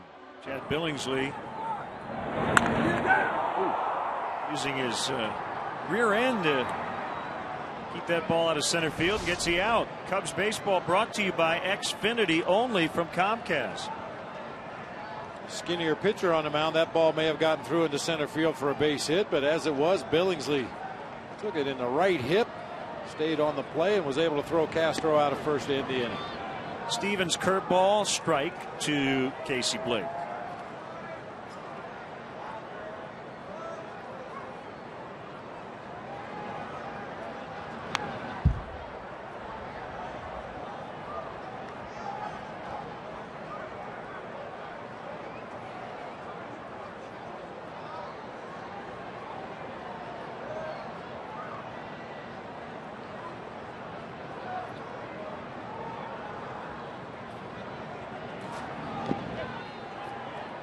Right where Giovanni Soto wanted that 0-2 breaking pitch. You saw him pounding his catcher's mitt on the dirt behind home plate. When you're that far ahead in the count, 0-2, and you're going to roll a breaking ball up there, you want the batter to chase it out of the zone. You don't want to throw it for a strike. He's already in a defensive mode as a hitter, and off-speed pitches in the strike zone tend to get hit really hard on 2-strike counts. This is already the longest outing of Jeff Stevens' career, 2 1/3. He had gone 2 innings 4 different times in his first 32 career appearances.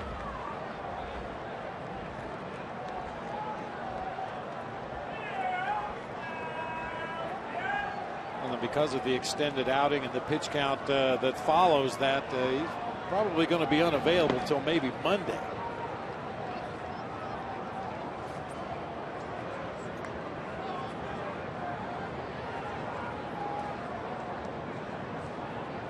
Cubs still have not determined who will take the next start in the 5 spot on Tuesday. That's high for ball 4.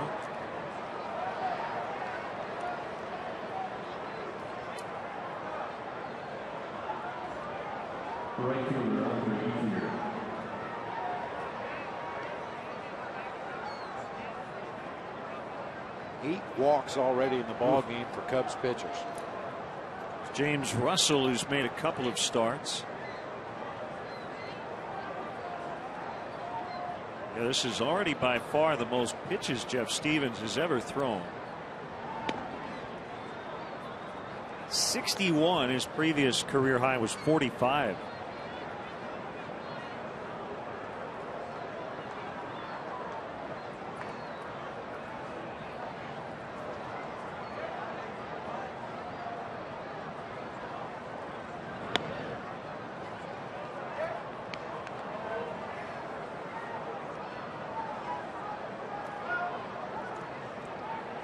Ethier kept his long hitting streak alive. It's now 19 after an RBI single in the third.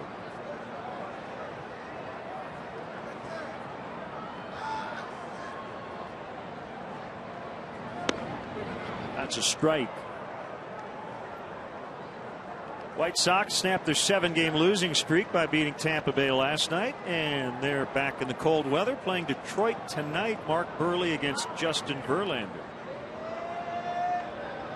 Mark Burley trying to win his 150th. He won on opening day, but has come up empty the last 3 times out.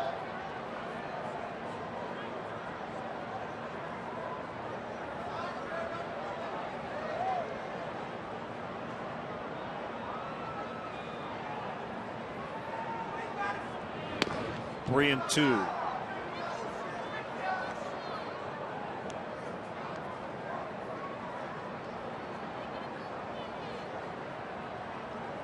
Yankees are in Baltimore tonight. CC Sabathia still looking for his first win. He could be 4-0. He has a 2.52 ERA, but is 0-1 to face Brad Ferguson.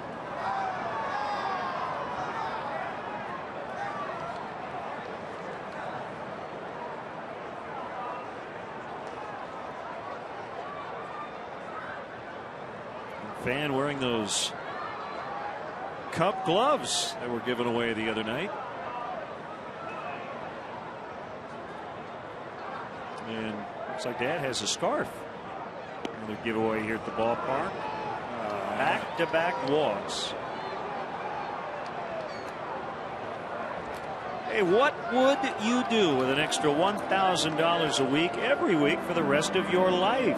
Play Cash for Life instant games from the Illinois Lottery. You keep living, we keep giving. $1,000 a week for life. The longer you live, the more you get. I don't know about you, Len, but I'd buy $1,000 worth of lottery tickets every week.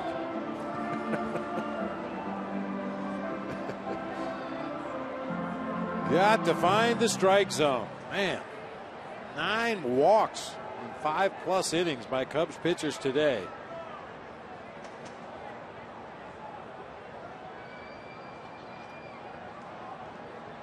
I don't care how badly your team has been struggling to score runs. I don't care how many runners you left on base leading up to today. If you continue to give major league hitters opportunities with runners on base, runners in scoring position, eventually it's going to catch up.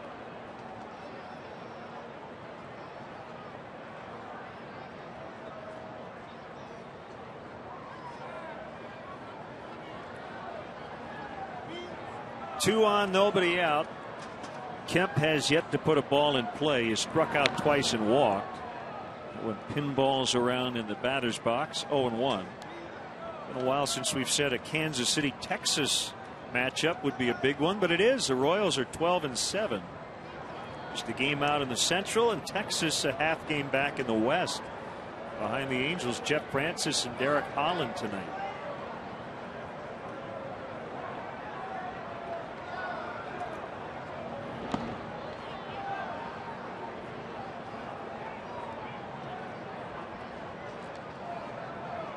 Got a note from Mike Norton in Berkeley, California, asking about that steal attempt with a big lead in the last inning. We thought there was a missed sign. Yeah, it looked like when third base coach Tim Wallach made his way out to the coach's box there between innings, he kind of stopped by the Cubs dugout and some words were exchanged, and he kind of patted his chest, which is the universal sign for it was my fault. Perhaps he missed a sign from his skipper in that first base dugout and passed the wrong sign along to the base runner. Obviously something went sideways on that particular play. I don't think the Dodgers were trying to rub it in on the Cubs at all.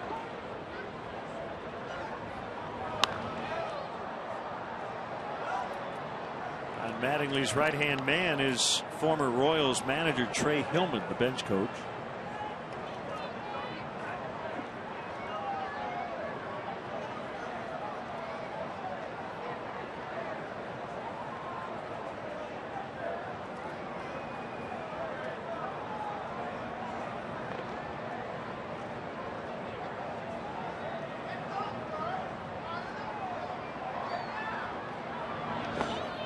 Bounced way out in front of home plate. 3-2. Now that is a tough pitch to block. And when you get a breaking ball that hits that far out in front of home plate, it's going to come up and hit you high in the chest protector, or in this case, in the side of the mask. Took it off the left shoulder, then off the face mask, and fortunately that ball stays right in front, holding the runners at their bases.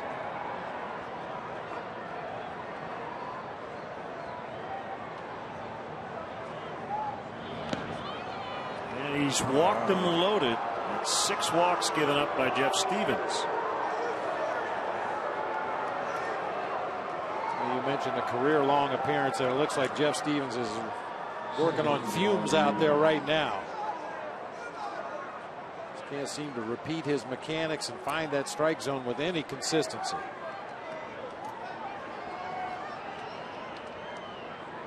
Well, Mike Quade let Stevens bat in the 5th inning, meaning he really wanted him to get through this 6th.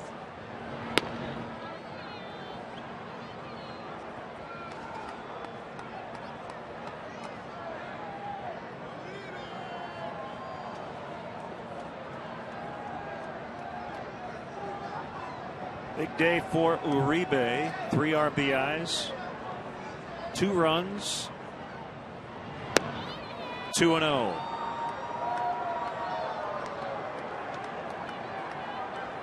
And as much as Stevens is struggling here to find the strike zone, I would expect Uribe to come out of his shoes right here. If he gets a pitch close to that strike zone, I would look for a home run swing here.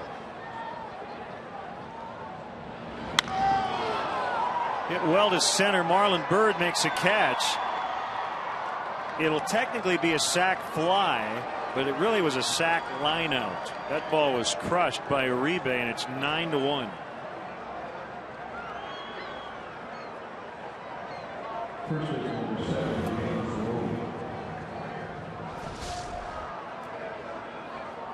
He did get a fastball right in the middle of the zone, barreled it up, but a sinking line drive to straightaway center field to Marlon Byrd. Only 1 run able to score on the play, and the other runners hold at first and second.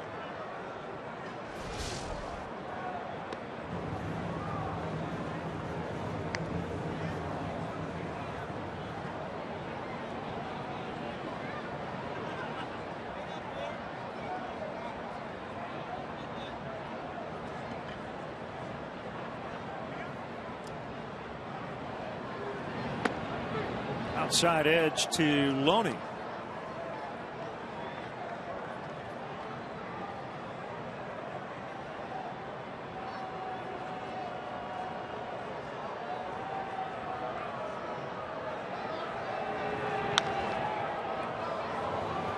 Pena will have to flip to Stevens. That's the 2nd out.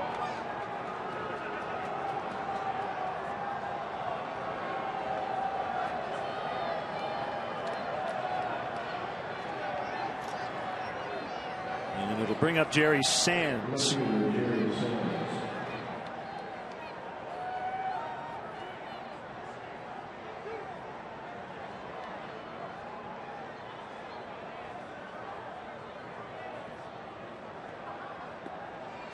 So a very intense Mike Quade in the dugout.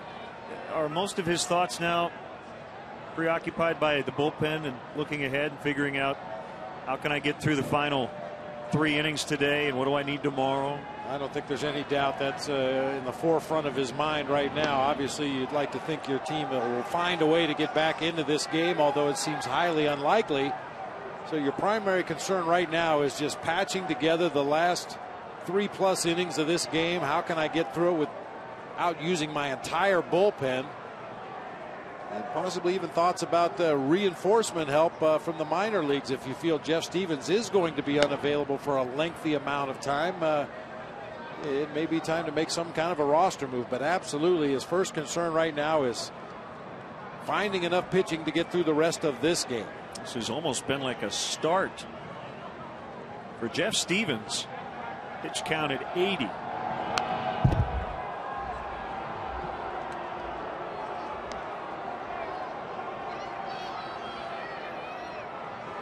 Casey Coleman needed 90 and he could not get out of the third. So the Cubs have used 171 pitches and they're not yet out of the sixth.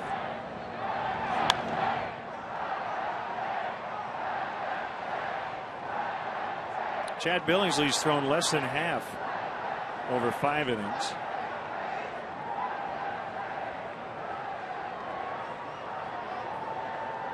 A lot of it has to do with the offensive approach by the Dodgers. They recognized very early on that Casey Coleman was having trouble finding the zone, and same thing for Jeff Stevens, and they forced the Cubs to throw strikes. If not, they'll take their base zone balls. Well, a big part of this high pitch count for the 2 pitchers today, 10 walks. So at the very least, there have been 40 pitches and 10 at bats that have not been put in play.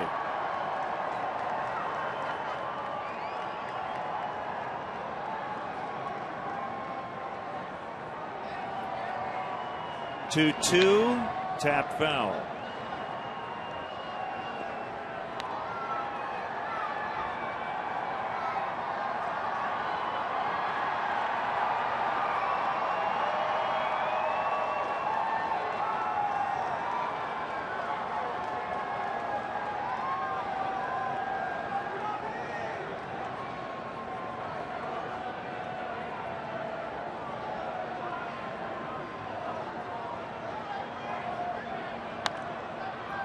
Another foul ball. This one in the upper deck.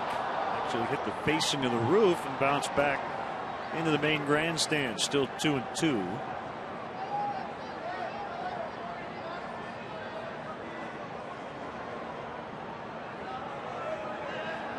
Nationals and Pirates have already been rained out in Pittsburgh.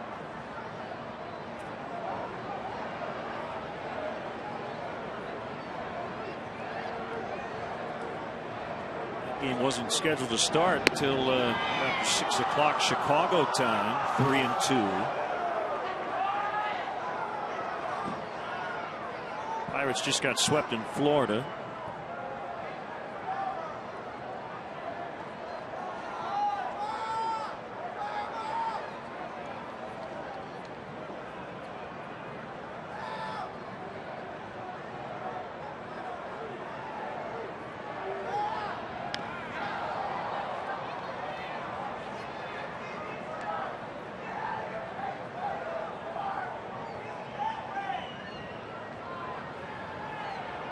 No hits in the inning. 3 walks, a sac fly, and a ground out.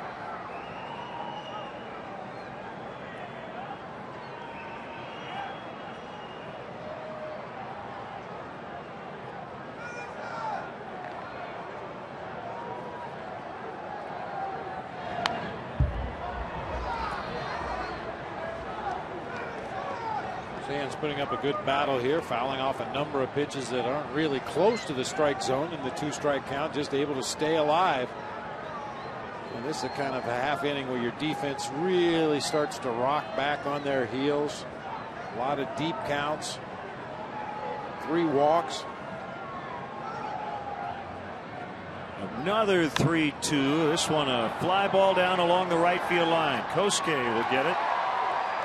And that finally ends the inning.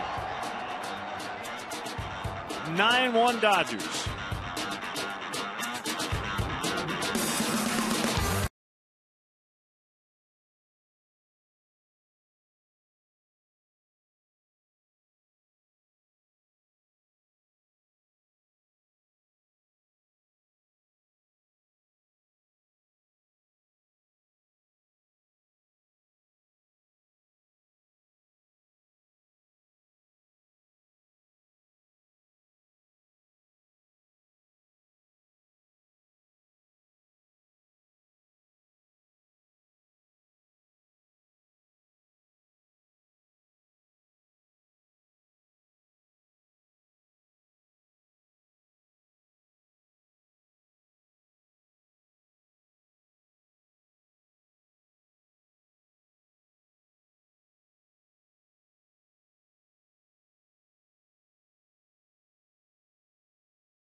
Start them early. What do you do with a opponent baseball in Wrigley Field? Throw it back.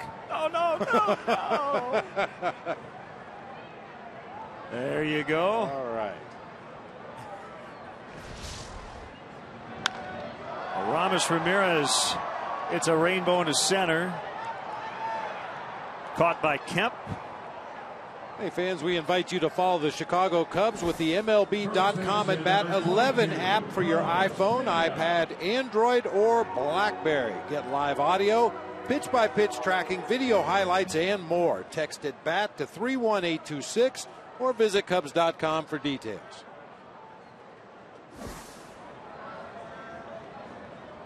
Pena has flied to center and walked.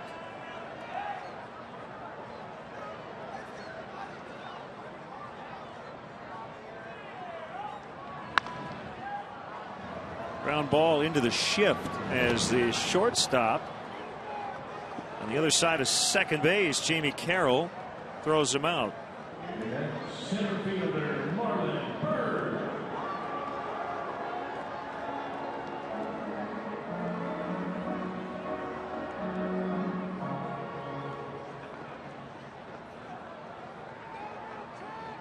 A couple on this date in baseball history notes for you. Okay. On this date, April 22nd, 1876, the National League began play. The Boston Red Caps beat the Philadelphia Athletics 6-5. The Chicago White Stockings would later make their National League debut that season. 1903, the New York Highlanders played their first game in franchise history. They would later be renamed the Yankees. Speaking of Yankees, in 1915, their uniforms featured pinstripes for the first time.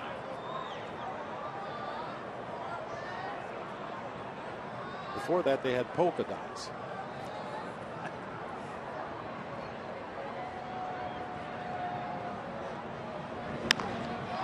Golf down the left field line. Marlon Byrd with a base hit. He's on his way to second. This will be a milestone. Maybe not. He's going for 3. That's a triple.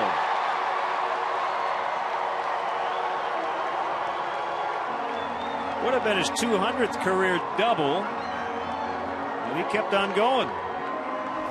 Well, he's got plenty of time to hit another double this year. Boy, really had to drop the bat head on that low pitch down into the left field corner. Had to jump over his own bat as he ran down that first base line. And Jerry Sands, with his first action in left field here at Wrigley, had some problems down there in the corner, and Marlon just chugs on into third base with a triple.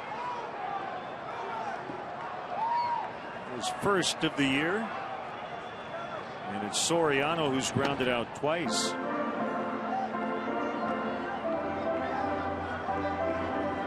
I think the Yankees were also the first team to have numbers on the uniforms, and the numbers were just essentially the batting order. Babe Ruth was number 3.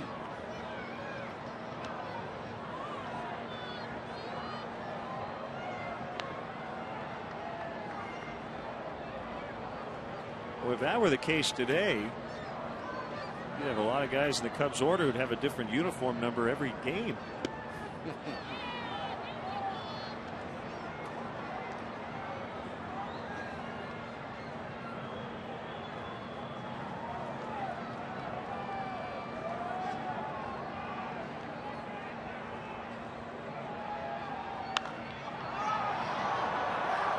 Ethier with a long run, and he will not get there to land foul.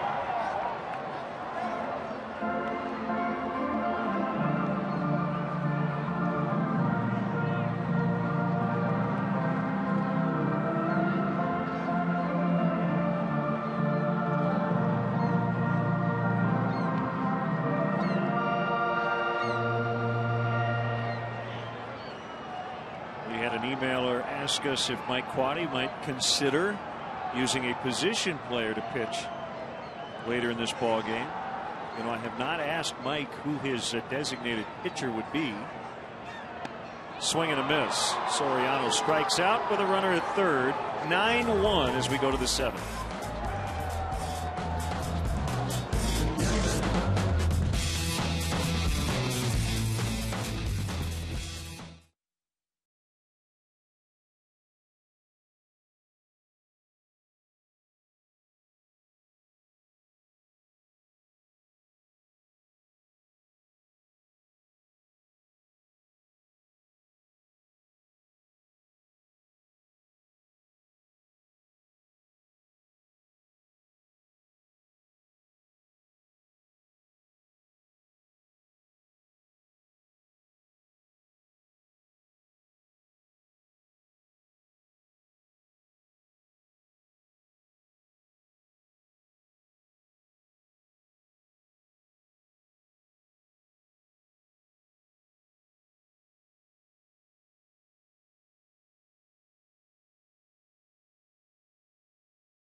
To Jesus and Mary chain with happy when it rains. They must be ecstatic lately.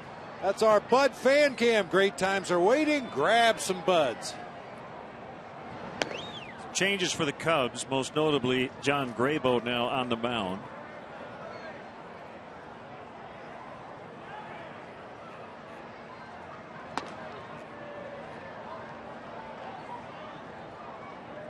You've got Blake DeWitt playing third and hitting ninth.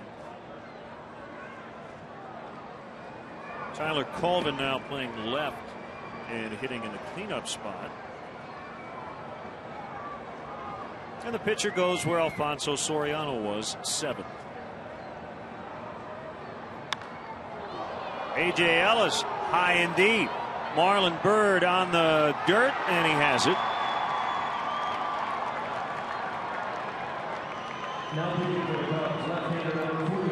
Hey fans, don't miss your opportunity to get the Best Buy pack here at Wrigley Field. 4 tickets, 4 drinks, 4 hot dogs starting at just $80 for the Central Division matchups against the Reds and Cardinals, as well as a series with the World Series champion Giants. For more details and to purchase your Best Buy pack, visit Cubs.com/Best Buy pack.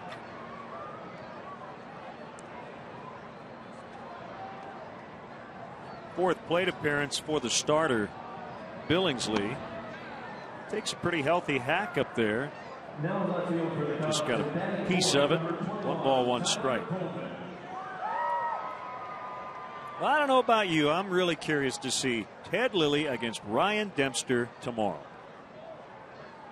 As good of friends as they are, they're even better competitors. That friendship is going to be put way on the back burner tomorrow.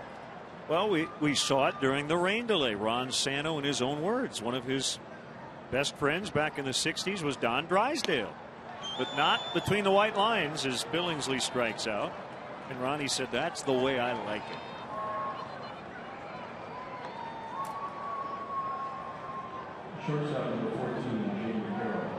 A reminder, we'll be recording our new Len and Bob's Weekly podcast after the game today. And it'll be up on WGNTV.com shortly.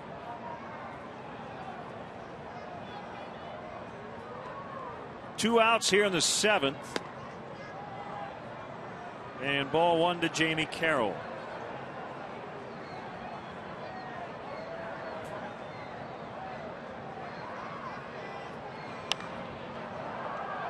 Popped into short left. Castro the catch. Randy Hundley with a stretch.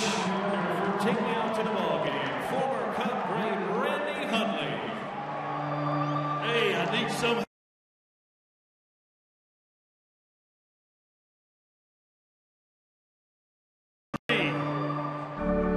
Me out to the ball game, take me out with the crowd. Buy me some peanuts and Cracker Jacks. I don't care if I root for the Cubbies. If they don't win, it's a shame. For it's one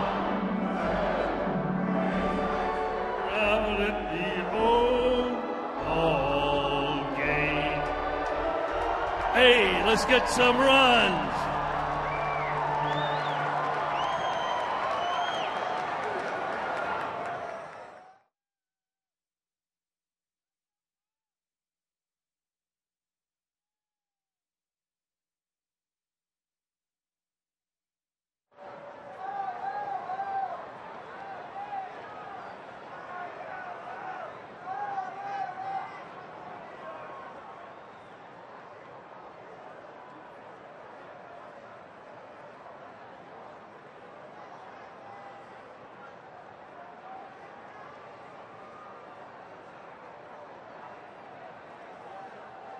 Leading off for the Cubs, catcher Giovanni Soto.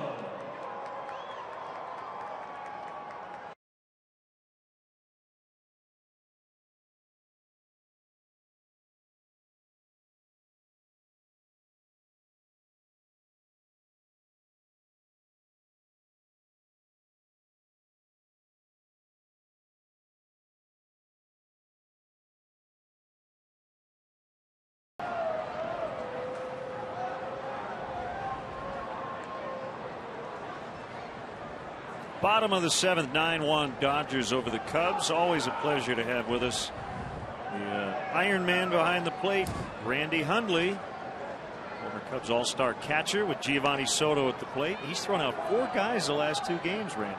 Yes, he's really throwing well, and I'm glad to see that for him, because that's always a tough job. If you don't think so, you just ask a pal over here about it too.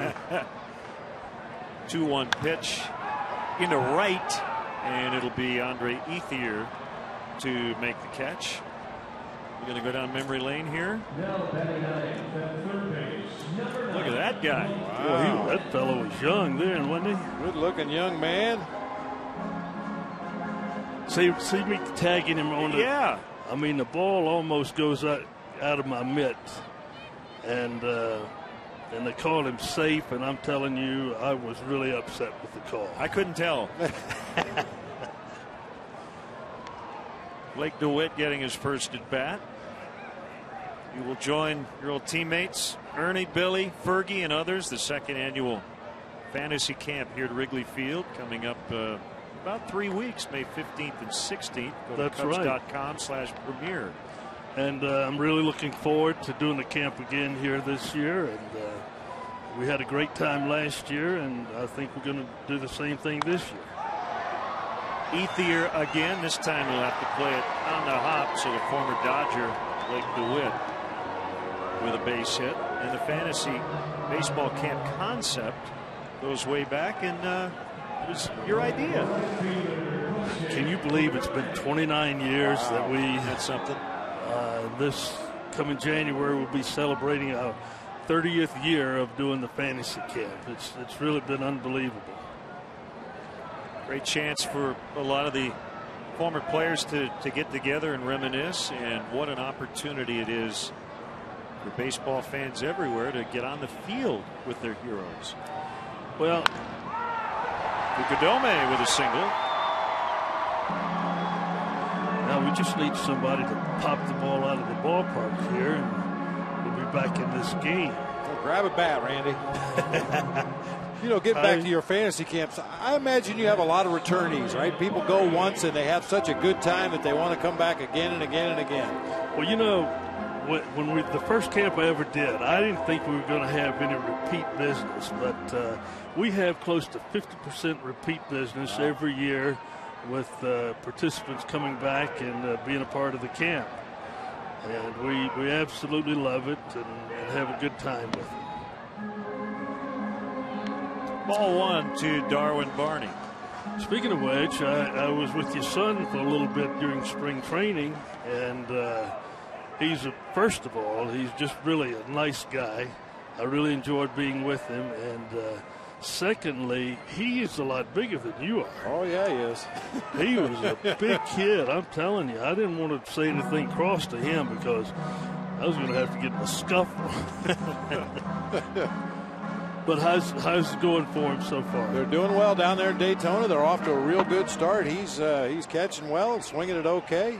Long way to go, but off to a great start. Well, I think he'll make it because he has a good attitude. He loves the game and has some good fundamentals about it. It's good to hear coming from somebody like you, Randy. Well, I really enjoyed being with him and the other. Get through. 3 straight hits. DeWitt coming around, and he will score, and it's now 9-2 as Darwin Barney drives in Blake DeWitt.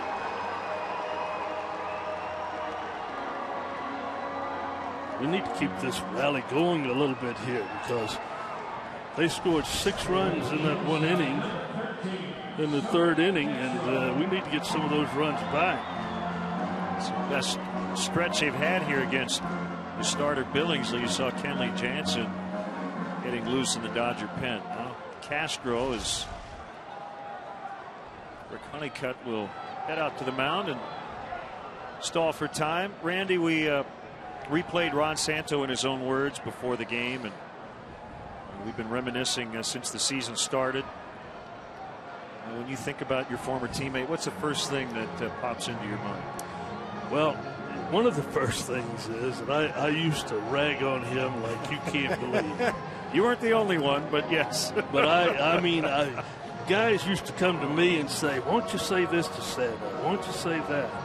Why don't you say it to him? I wanted them to be able to be a part of getting on him like I did. And I tell you what, when I see pictures of him around here, I really miss him, and we're going to miss him.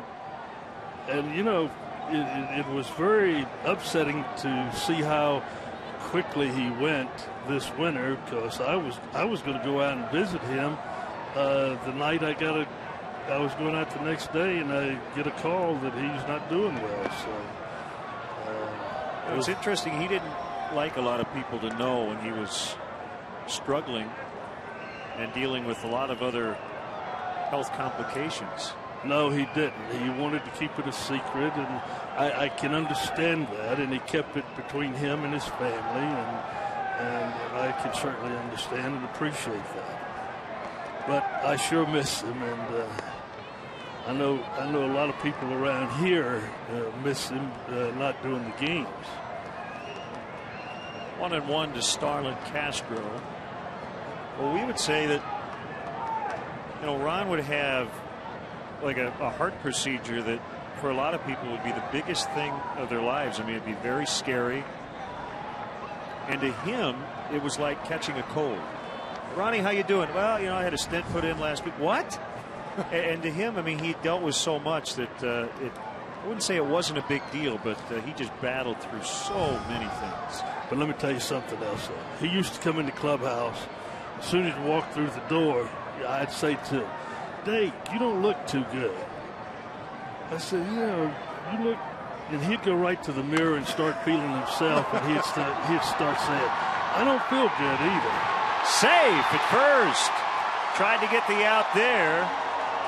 That'll be an infield hit, and all of a sudden the Cubs have strung together 4 consecutive singles. That was good to see. That was good hustle for him to make it to first base. Now the key was there getting Billingsley to go after the baseball. Yep. That made him late getting back to the bag at first after Loney came up with the play. And boy, that head first slide into first always scares the living daylights out of me. That's going to be it for Billingsley. Cubs chase him with 4 straight hits. The bases are loaded. They're down 7, but a big hit away from getting back into this game.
Out, it's Tyler Colvin to get his first at bat. Came into play left in the top of this inning.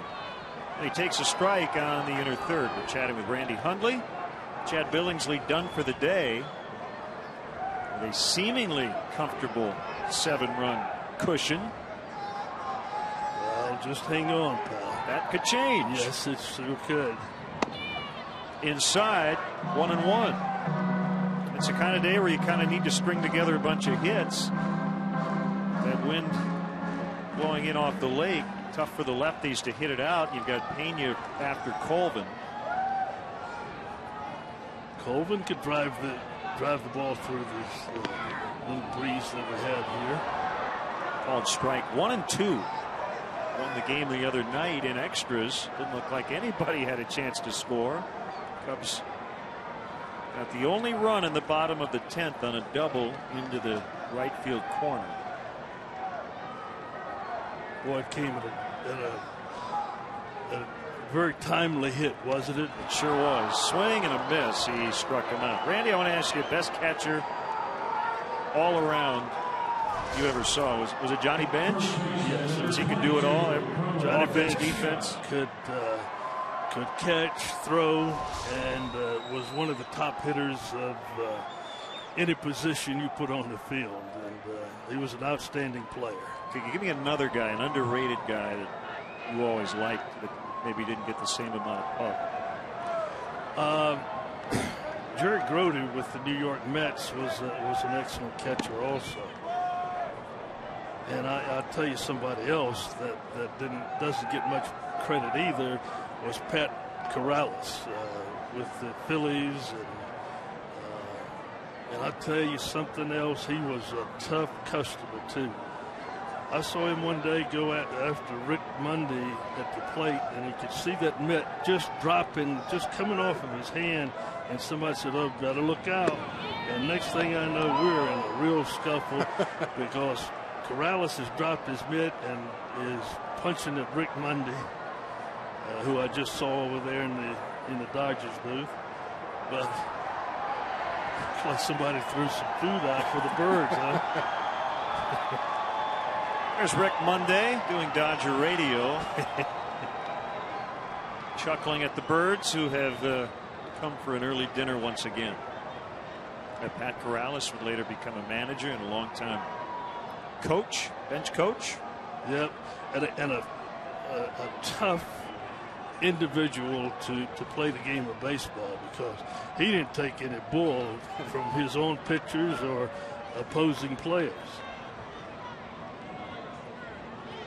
1-1 to Pena. Were you in San Francisco when we had that game with a bunt play?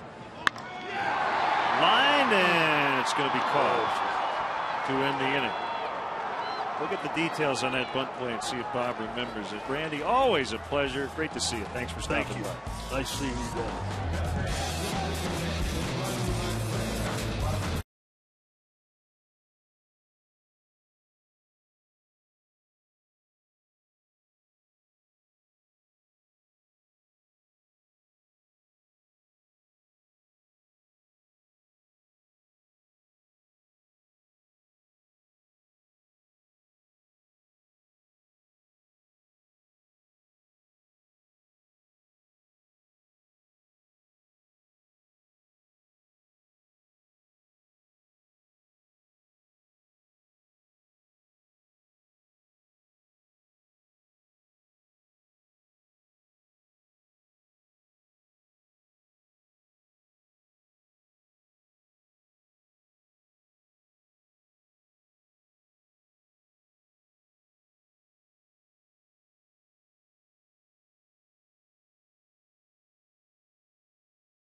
Four consecutive singles, could only get one run.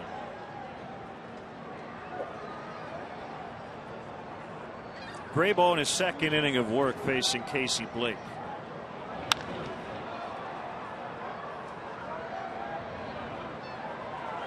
Kosuke puts it away. Blake retired.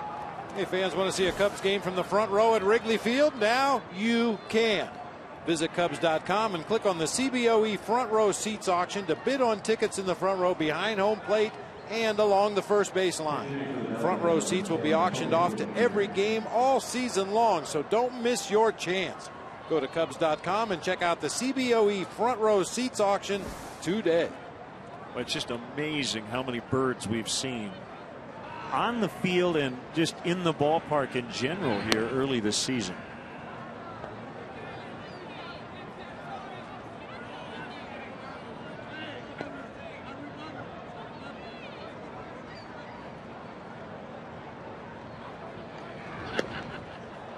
Tony Gwynn swinging and missing.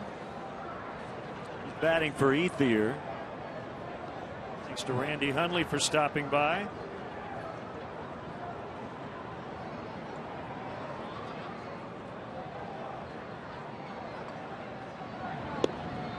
And he struck him out on a slider. And just in case you were wondering, Randy Hundley brought up a story asking me about it. It was before my playing days, but apparently it was a game that they had with the Giants. There were some beanballs thrown and some fights instigated while the ball was in play. Ball was rolling out to the left center field wall. Everybody was running toward home plate to get involved in the scuffle, and fortunately I wasn't involved in that one. Randy made his debut as a Giant back in the 60s. Deep drive out into left center for Matt Kemp, and that'll one-hop the wall. Kemp will end up at second base, his first hit of the day, a double.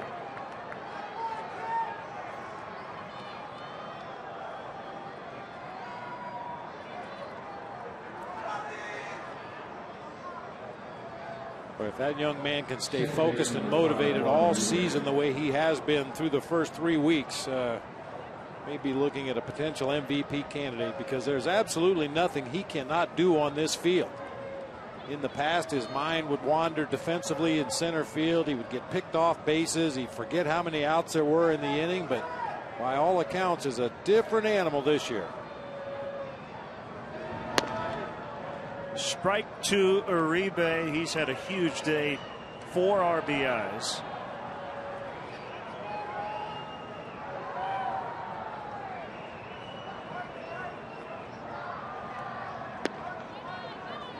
And our BMW Ultimate Drive, the Juan Uribe 2-run homer in the 4th inning on Jeff Stevens. Brought to you by your Chicagoland and Northwest Indiana BMW dealers. BMW, the ultimate driving machine.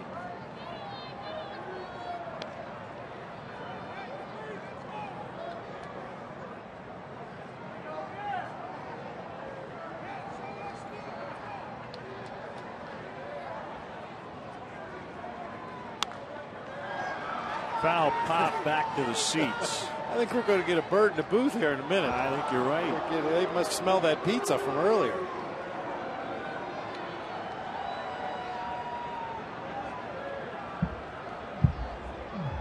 I know how you could get rid of these birds, although the people from PETA might not appreciate it very much. Yeah.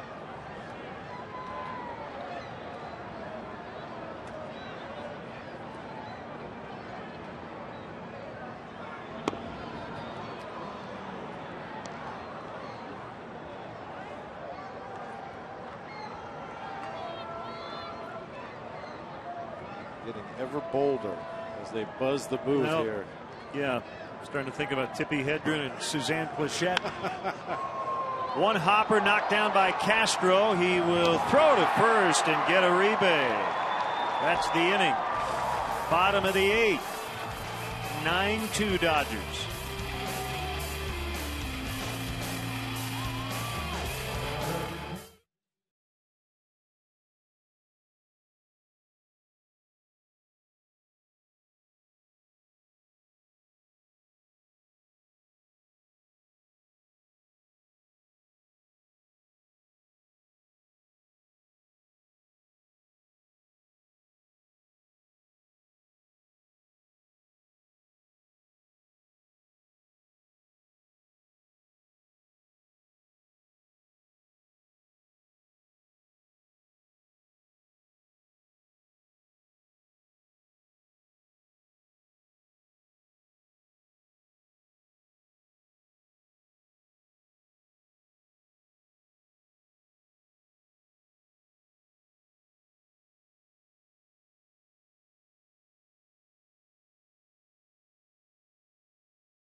Have been a very patient club today, and they knocked Casey Coleman out of the game in the 3rd inning by scoring 6 runs.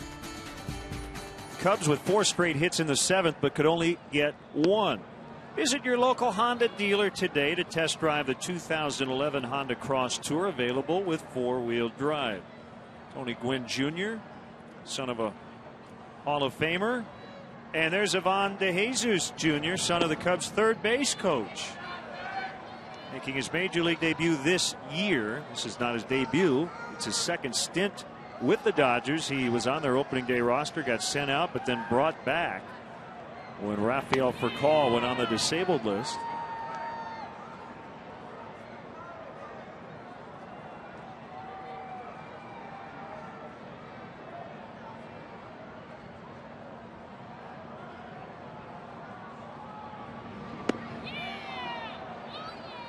Two now on Marlon Byrd. Ivan Jr., solid minor league career through 6 seasons, a .295 batting average. Didn't hit for a lot of power, but ran pretty well, stole some bases. It was good defense. Well, we've seen it occasionally. Chris Spire, former Cubs coach, would occasionally watch his son, Justin, pitch for the other team. Marlon Byrd strikes out. But we are thrilled for Ivan, who has kept us up to date on Junior throughout the years in the minor leagues. Now we can simply watch him. We don't have to get the updates from his dad. He might have made it to the big league sooner than he did. Didn't he suffer a broken ankle? Was having a really good minor league season and suffered a broken ankle. And I think a lot of people felt like that delayed his major league debut considerably. Reed Johnson batting for Graybo. Might see Reed in the lineup tomorrow against Ted Lilly. Johnson was with the Dodgers last season, and he's 5 for his last 6. Hit a game-ending home run in the opener of that doubleheader on Wednesday.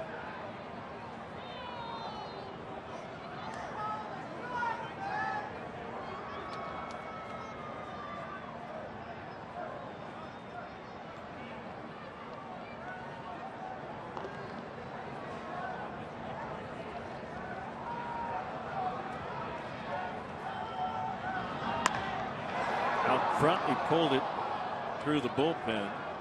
Marcos Mateos getting ready for the ninth.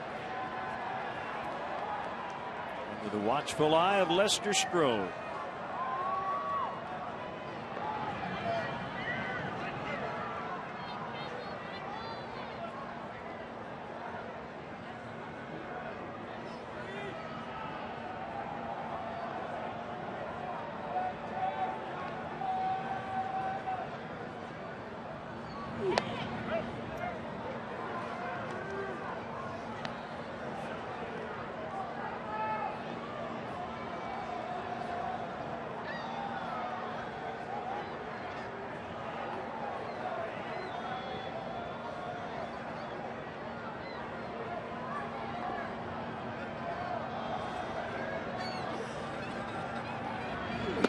Swing and a miss for out number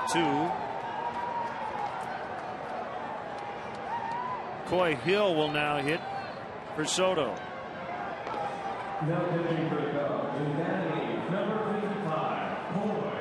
Kenley Jansen was a catcher in the Dodgers organization. He actually made the All-Star team in 2008 in the Midwest League as a catcher. Quick check of his offensive numbers here. 6-year minor league .229 hitter. That'll send you to the mound. Got a really live arm. Throws his fastball in the low to mid 90s. Complements it with a sharp slider.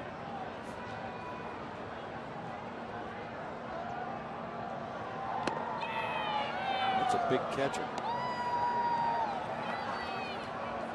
0-2 on another former Dodger, Coy Hill. Jansen put up ridiculous numbers last year in his first major league experience with a 0.67 ERA in 25 games. Did not allow a home run in 27 innings.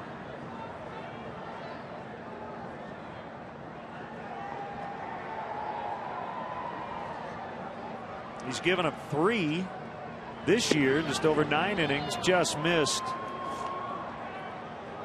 Well, that bottom of the strike zone is definitely closed today. There's been at least a dozen pitches for both sides right down there at the bottom of the strike zone that pitchers are just not getting the call.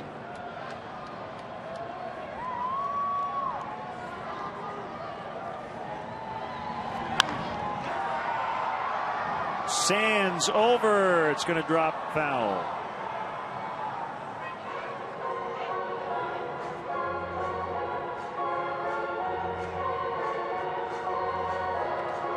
This may be Jerry Sands' first game in left field here at Wrigley, but even he understands the importance of shying away from a brick wall.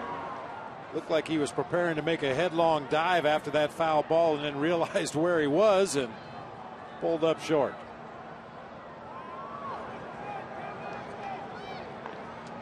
That wall is undefeated.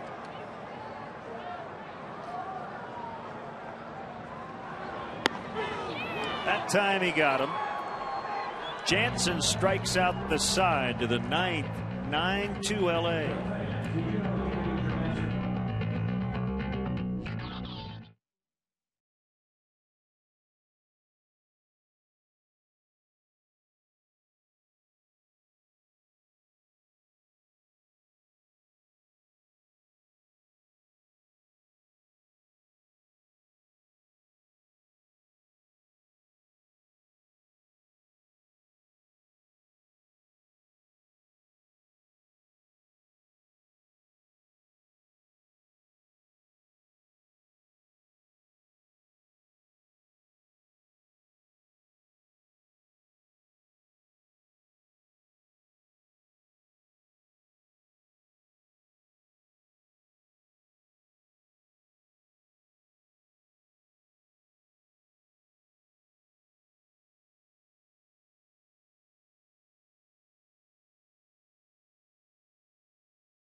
Fourth, one more in the sixth. The Cubs have only put up 2 and trail by 7 as we get into the ninth. Reed Johnson stays into play center after pinch hitting. Marcos Mateo and Coy Hill make up the new Cubs battery. A nice job today by John Grabo. Gave Mike Quaddy 2 innings of shutout baseball. Only gave up the 1 base hit. Struck out a couple. He was really the only Cubs hurler today that was able to consistently find the strike zone. And Marcos Mateo looking to get 3 quick outs here in the top half of the ninth.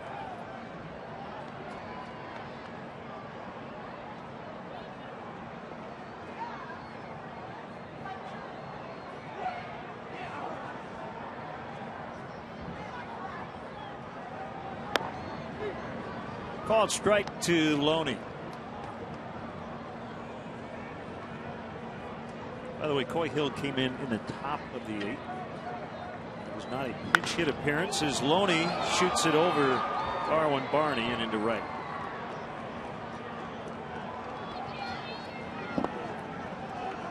First hit for Loney today.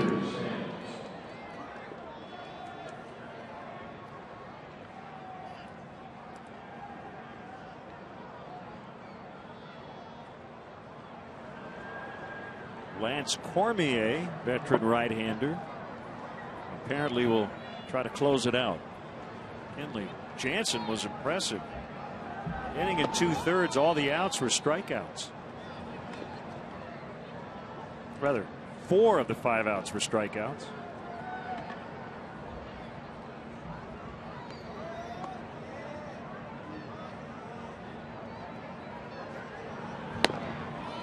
Cut and a miss, 1-1.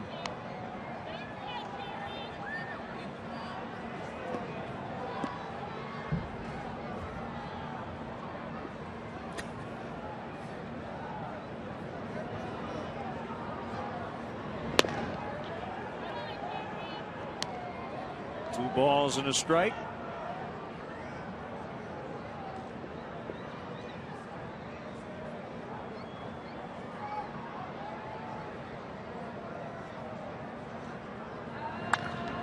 Couple of struggling starters matching up in New York tonight. Joe Saunders of the Diamondbacks and Mike Pelfrey of the Mets, both at 0-2.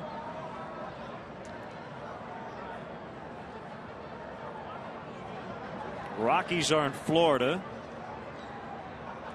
Yolis Chacin and Anibal Sanchez. The Marlins are 11-6.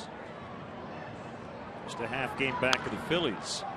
Phillies won in San Diego last night.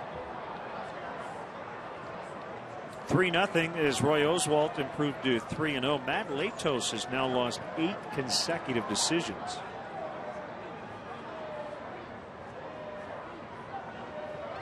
Tonight it'll be Cole Hamels and Clayton Richard in a battle of lefties. This will go 4-6 to 3. They turn the double play. 2 outs.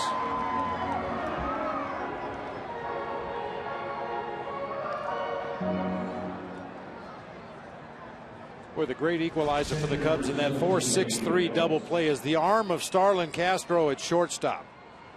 Kind of a slow developing play. It's always harder, I've said it a million times, to turn that double play from the second base position, but Starlin Castro makes up for any lost time with that strong throwing arm.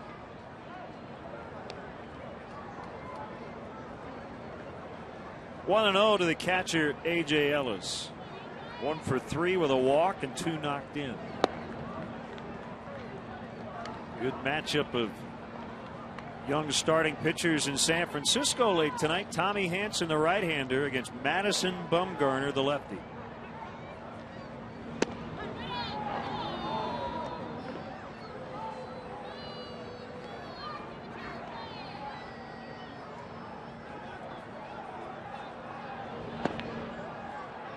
Inside to make it 3-1.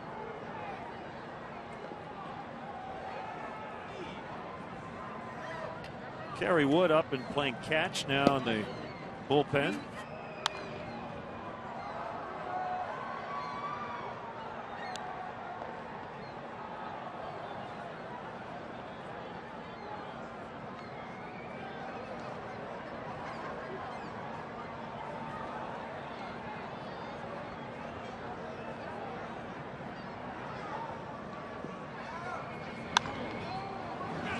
Opposite field base hit.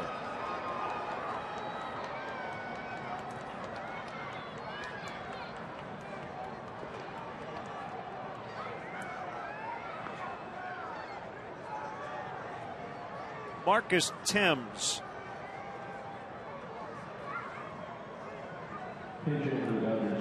He will pinch hit for Jansen.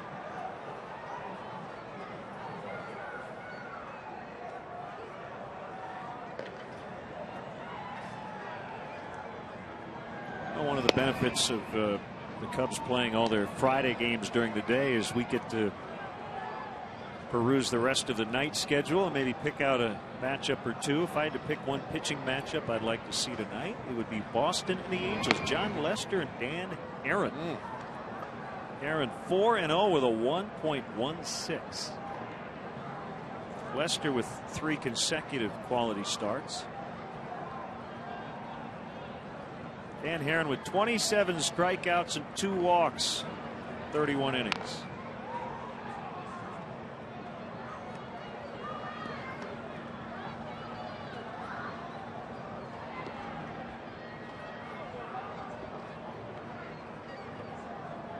$18 hits in 31 innings. Aaron has been almost untouchable. The Angels are in first place. Crushed to deep left. Marcus Thames has left the yard. Back of the bleachers, about 2 rows from the back. And it's 11-2.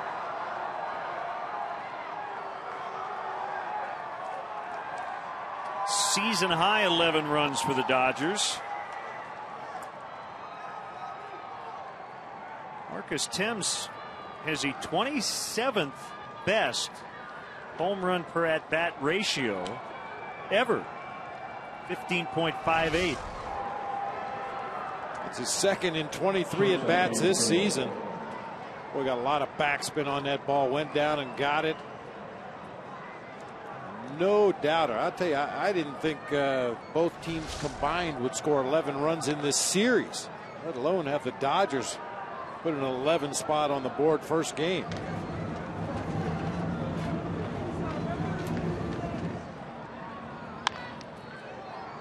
And a roller back up the middle, Jamie Carroll. With his second hit, he's reached 3 times.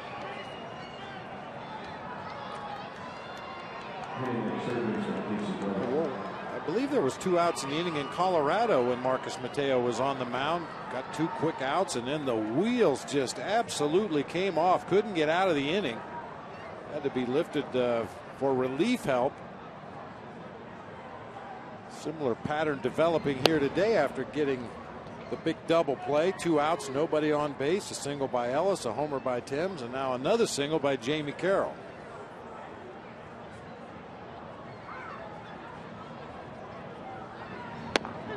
Previous high in runs for the Dodgers this year was 7. They are 1 hit off their season best of 13. They have 12.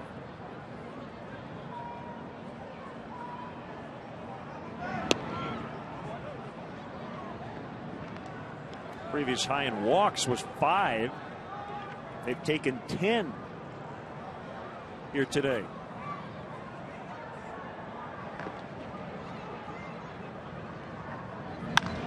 Casey Blake with a line shot, base hit, smacked into right.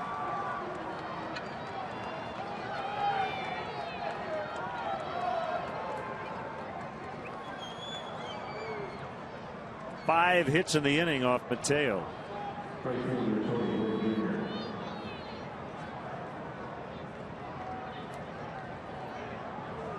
Marcos Mateo is not the Cubs closer, but he does need to learn how to finish an inning. He's making a lot of pitches right down the heart of the plate against a team that has suddenly awakened with the bats here today.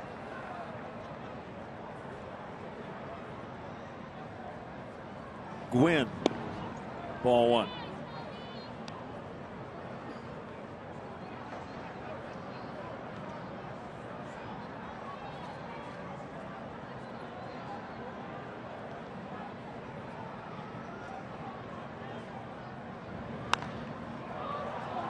Maybe an early American League Rookie of the Year candidate. Right-hander Michael Pineda of the Seattle Mariners will face Tyson Ross of the A's later tonight. Pineda 2-1 with a .233 to start the year for the Mariners. I'd watch that one for Pineda. Also for Ross. He pitched at Cal Berkeley. I saw him throw in college. Pitching now for Oakland, his hometown team.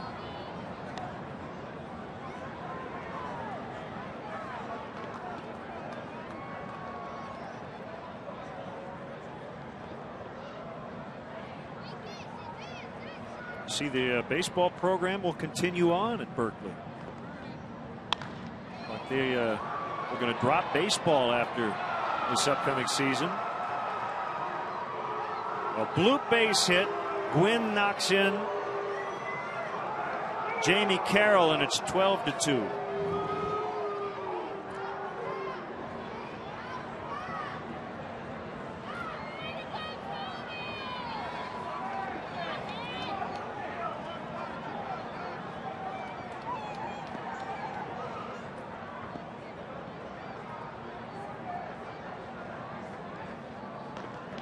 Mark Riggins out. Not really sure what he can say to Marcos Mateo, who's given up 5 consecutive hits. Stop giving up hits. They always break it down as simply as possible. Cut to the chase.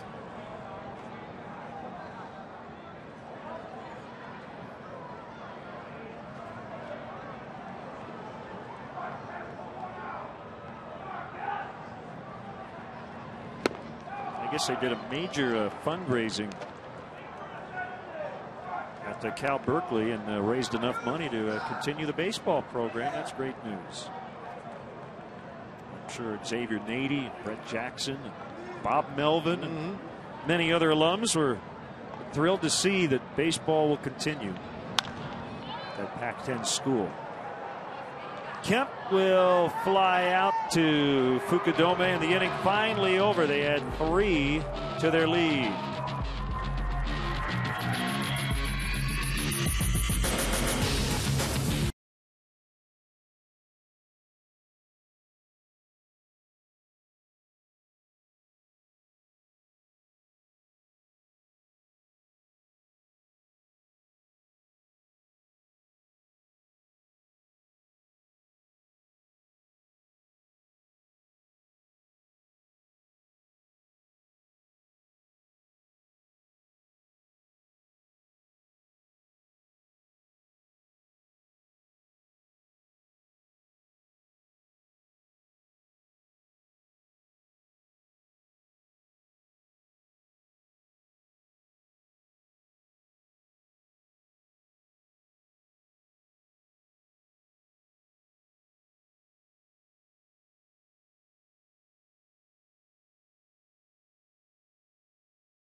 Play of the game, this big knock by Juan Uribe back in the 3rd inning. Now it only knocked in 1, but the Dodgers would go on and score 6 times in that inning, and then an inning later, a 2-run homer.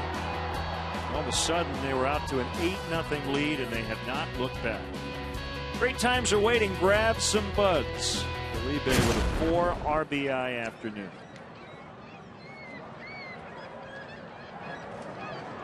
Blake DeWitt came in to play 3rd in the 7th inning as he faces new Dodger hurler, right-hander Lance Cormier. Outside, 4-1. Lance Cormier, one of the guys that helped put me in the booth right next to you here, partner. Pitching for the Diamondbacks in 04, 17 ball games. Total of 45 in a 3rd innings. Gave up 13 home runs. Went 1-4 with an 8.14 ERA and got me fired. Well, we're thrilled it happened. He has bounced around since Atlanta, Baltimore, Tampa Bay, and now with the Dodgers. And you've been with us ever since. Well, he's turned himself into a very serviceable major league pitcher. He stays healthy, he throws strikes. Wasn't necessarily the case back in 04, but he's figured it out a little bit.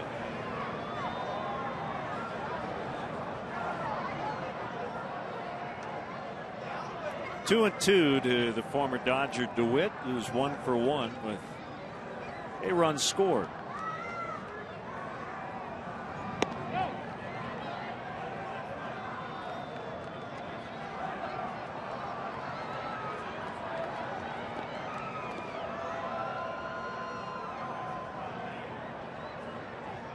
Unless the Cubs pull off a miracle here in the ninth, they will drop to a game under 500. Try to get back to 500 once again tomorrow afternoon. Carroll throws out DeWitt. Right fielder,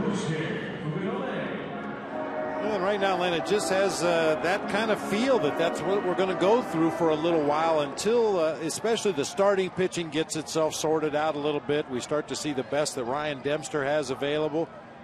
Matt Garza showing signs in his last time out that he's starting to figure it out. Big Z's been good pretty much all season long.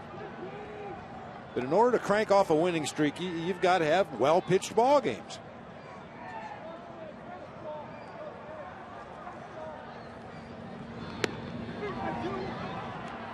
Oh, 2 on Kosuke.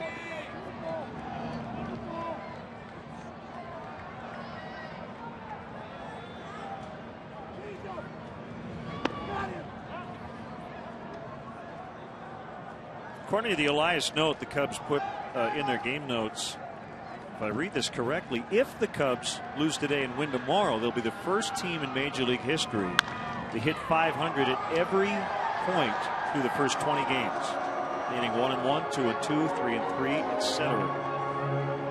Kosuke with 3 consecutive singles. They're the 3rd team ever to make consecutive stops at 500 through 9-9.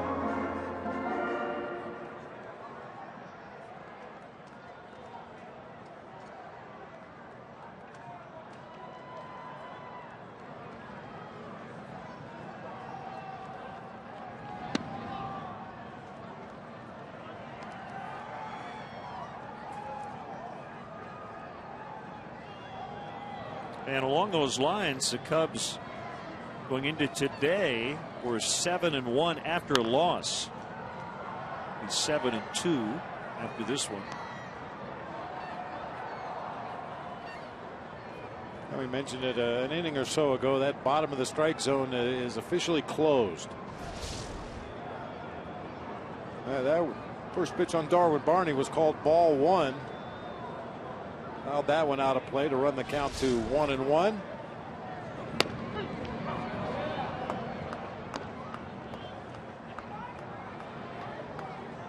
You know, I guess in the old argument is you hear it all the time. Well, at least he's consistent. I don't want consistent. I want the strike zone. Barney chased after it and is out. First base occupied. And if a pitcher went into his windup and threw the ball off the top of the backstop and the umpire called it a strike every time he did it, it doesn't help much that he's consistent with it.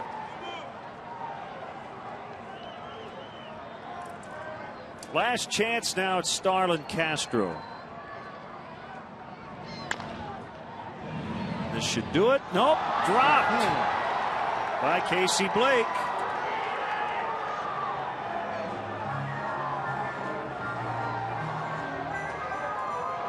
Flat out dropped it. Yeah, one of the more sure-handed infielders in the National League. That's an oddity. Very routine hopper hit right at him. Maybe just took his eye off the ball a little bit on that last bounce. Yeah, taking a peek at first base before he looked the ball all the way into the glove.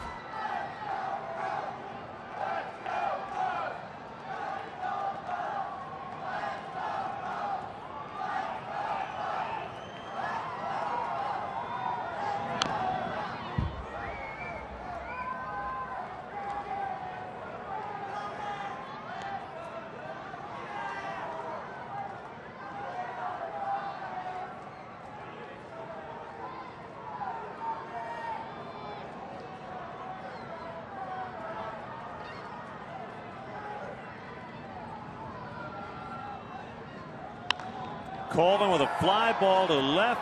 Jerry Sands makes a catch, and that's the ball game. As the Dodgers grab game 1, the final today. Dodgers 12 and the Cubs 2.